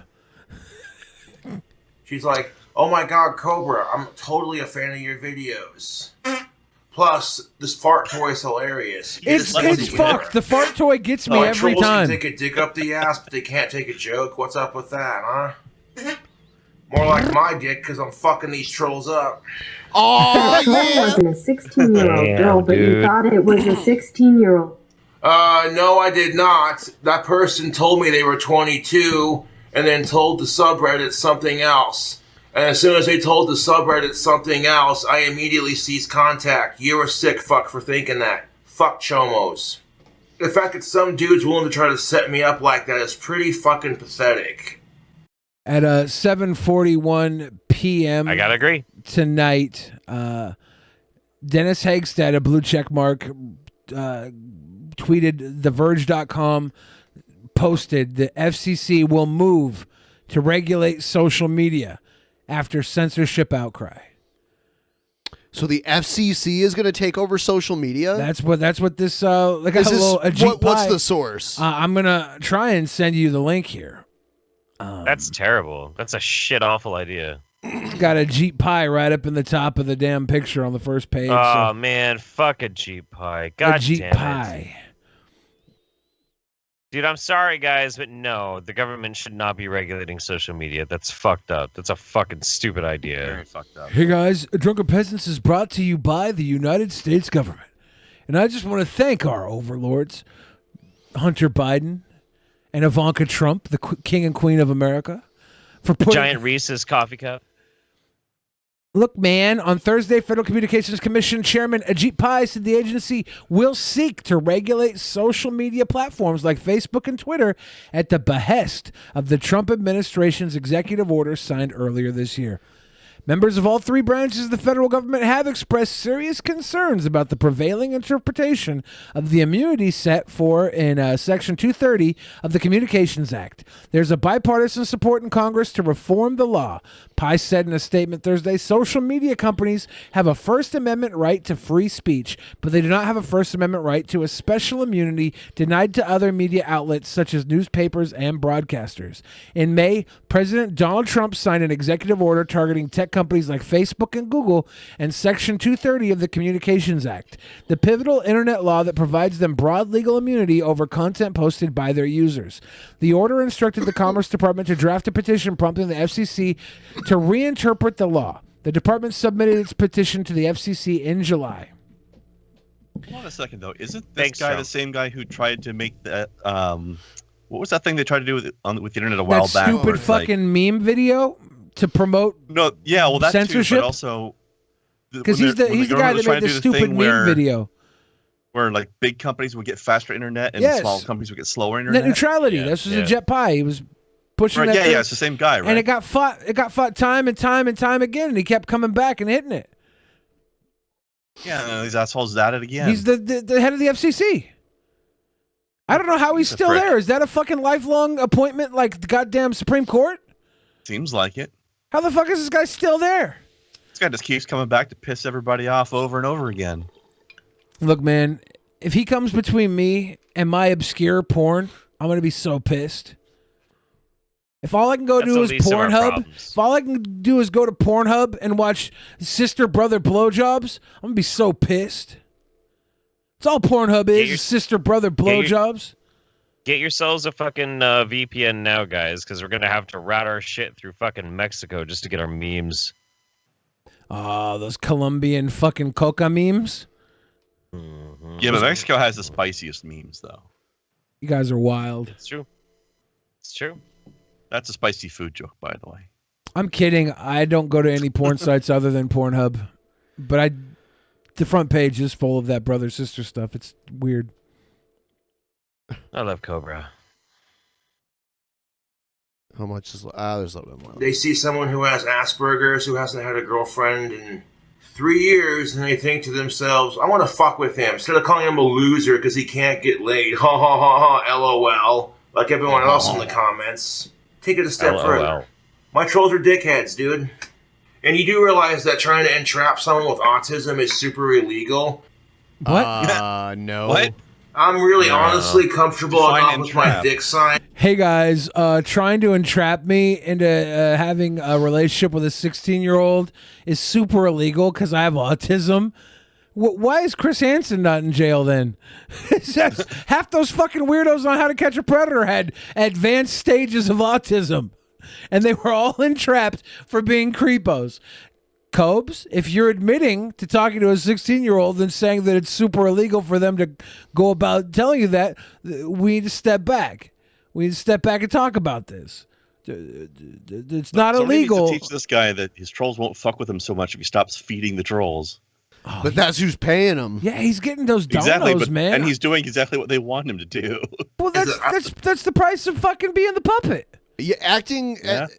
At least acting like he doesn't like it keeps them coming, but he keeps doing it because it keeps them coming. I don't have to do what you fucking say, but thank you for your donation to talk shit. I appreciate it. Oh, Courtney, you're not gonna believe this shit, honey. This is some craziness, dude. Fucking, my trolls took a video and a picture of my dick and photo and video edited it to make it look tiny, and then now they're saying it's like only... You know what I'm saying? It's fucking great. Now they're like, you need to post a picture of Cobra's dick to prove it's not 3 inches. It's fucking dumb, dude. Even if it was, who gives a shit, dude? That's the kind of crap that says, oh, hey, they're a troll. They're jealous that my dick's bigger than their dick is. And on top of that, they're jealous I've got people who like me a lot more than they get liked. On top of that, I got more subscribers on YouTube than they do. So I think it's hilarious. Hi Josh, please can you listen to this message without doing a fake laugh and muting it? You've turned into the biggest joke recently and your content sucks. You're so delusional and it was Rock Club Nation who leaked those vids and pics. Chomo chomo. That's because, you know, and if Rock Club Nation did do that crap, guess what? Then they're a bunch of sad fucks too, but I highly doubt they did that. All right, let's. So we've got a little bit of time left. We are not going to do a post show tonight. Next week we're going to do our movie reviews. Billy showed me some movies that we're going to watch. We'll talk about that on the next episode. Get all you guys up to speed on that. Actual Mania is like 2 weeks away, and then we also have a list. We're doing another episode where we're going to rank something. We're ranking the best stand-up comedians ever. All-time funnies. Ooh. Yes. So like someone might be funny in movies, but not, but has also done stand-up, but it isn't their stand-up that stands out. So we wouldn't count them, you know. And stand-up just doesn't stand up. I've been thinking too, like, was Robin Williams a good stand-up? Because I guess he was like huge. Yeah, I don't think I've seen it, but I've heard that. I've seen it. I've seen it. A bunch of his stand-up. And his stand-up is what got him where he would go on coke-riddled tirades, improv on or off stage. Yeah. Once he went clean, he pretty much stopped doing stand-up and just did movies. So like when you watch his stand-up, it's almost always invariably like super coked out, and it's incredible. You know what? It's really, really cool. Great drinking game.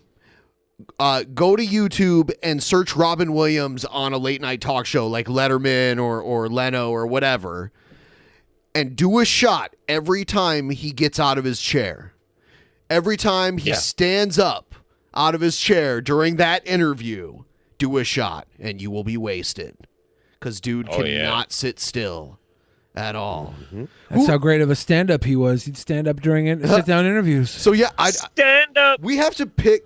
It has to be more than just like I think for the fats we hardly picked any. We're gonna have to put a lot of people in there and let the people vote on them.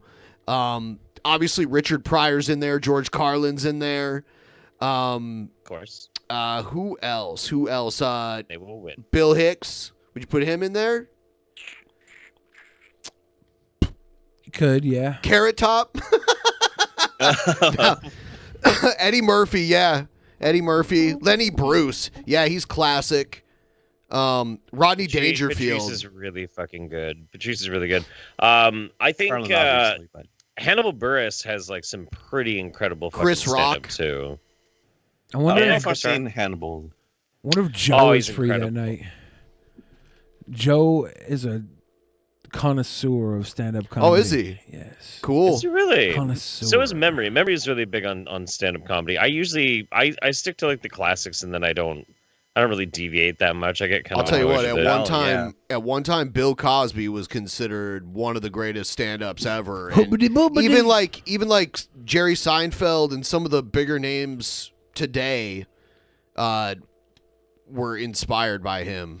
But it's crazy. Like Bob Saget is really good. At he stand-up. is funny. I wouldn't put him at the greatest of all time. Maybe we can put him in, and maybe people will vote for him. But I wouldn't put him in the greatest.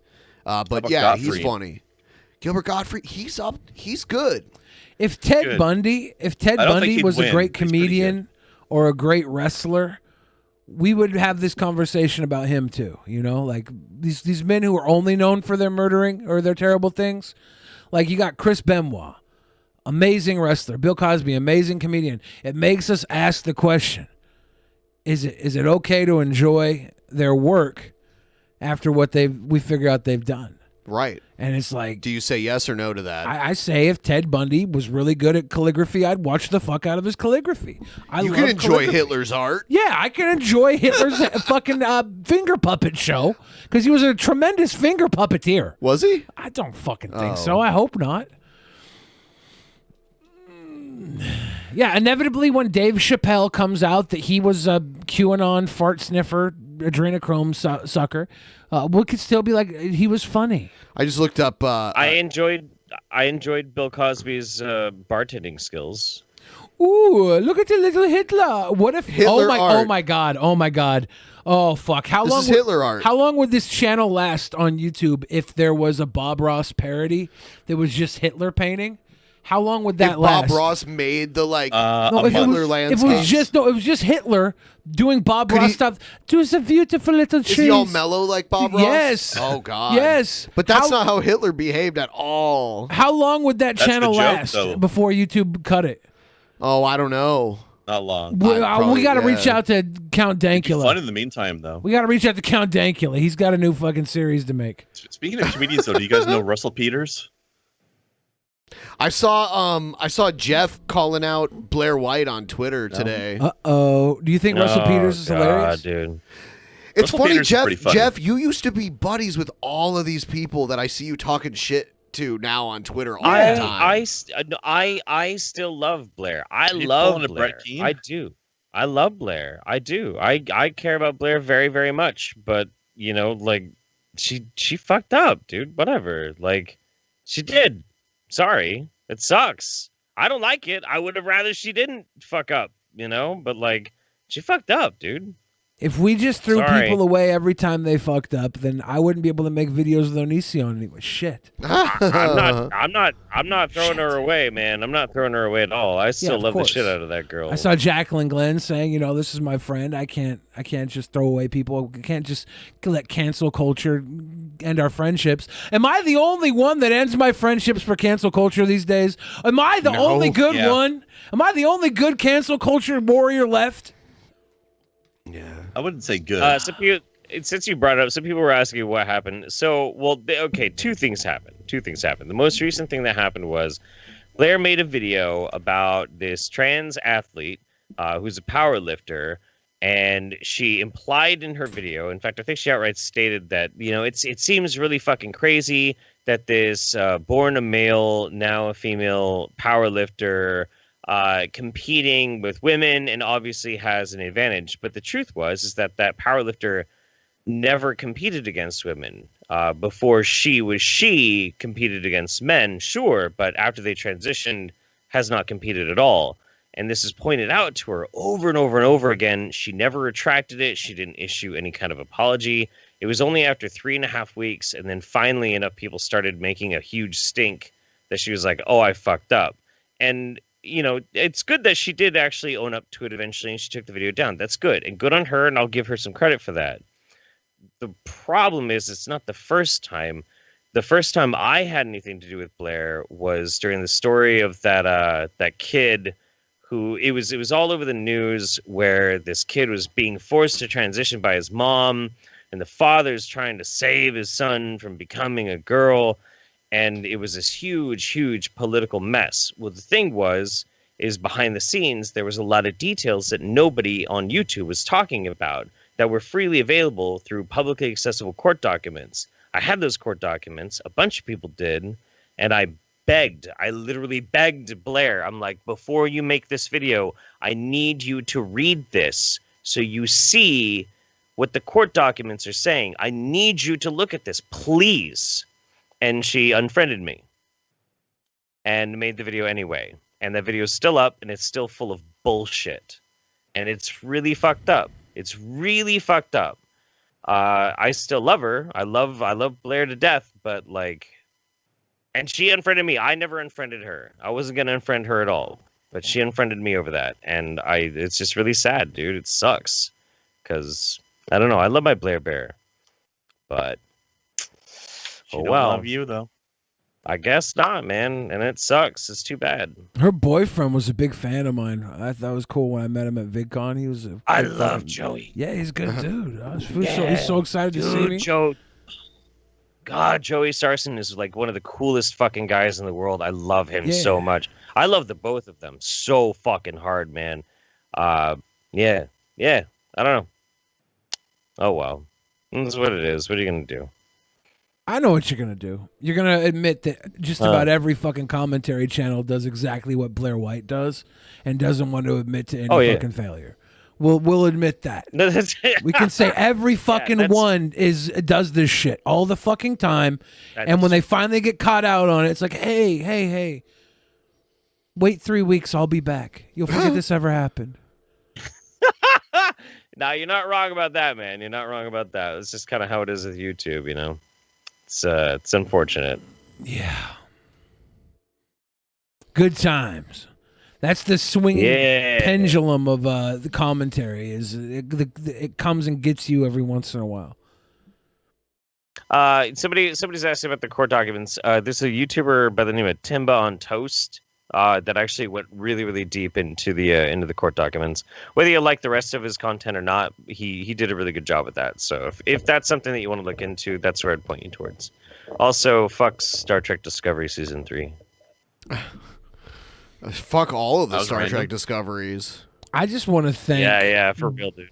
I just want to thank Blair White for hanging in there and giving the right a figurehead to respect in the trans community.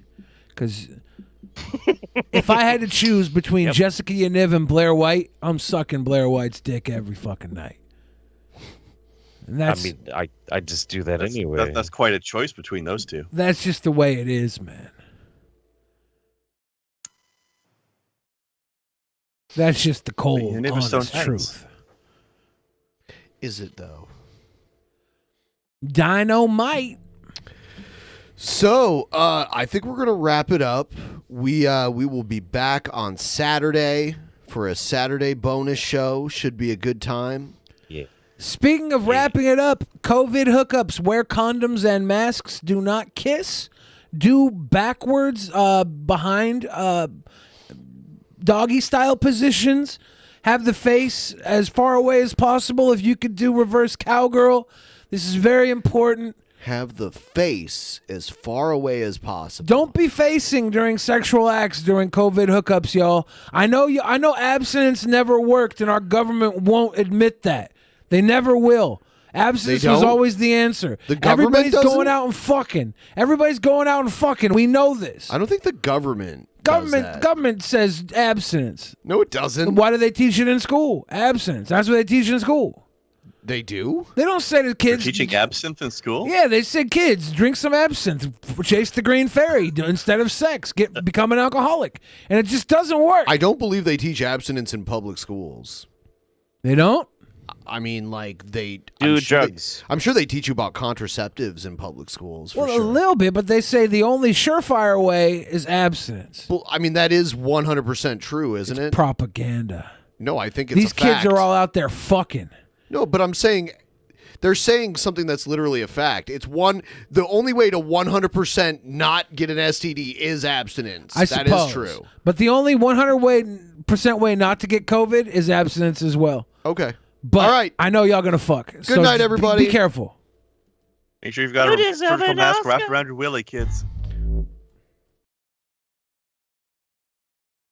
In the beginning, there was nothing. And then there was the Drunken Peasants Podcast. Drunken Peasants. Drunken Peasants. Drunken Peasants. Drunken Peasants. From the strangest corners of the internet, gonna get TP'd by Billy and Ben. You know where you can find them at. Get ready, cause they're gonna kick your... Drunken Peasants. Drunken Peasants. Drunken Peasants. Drunken Peasants.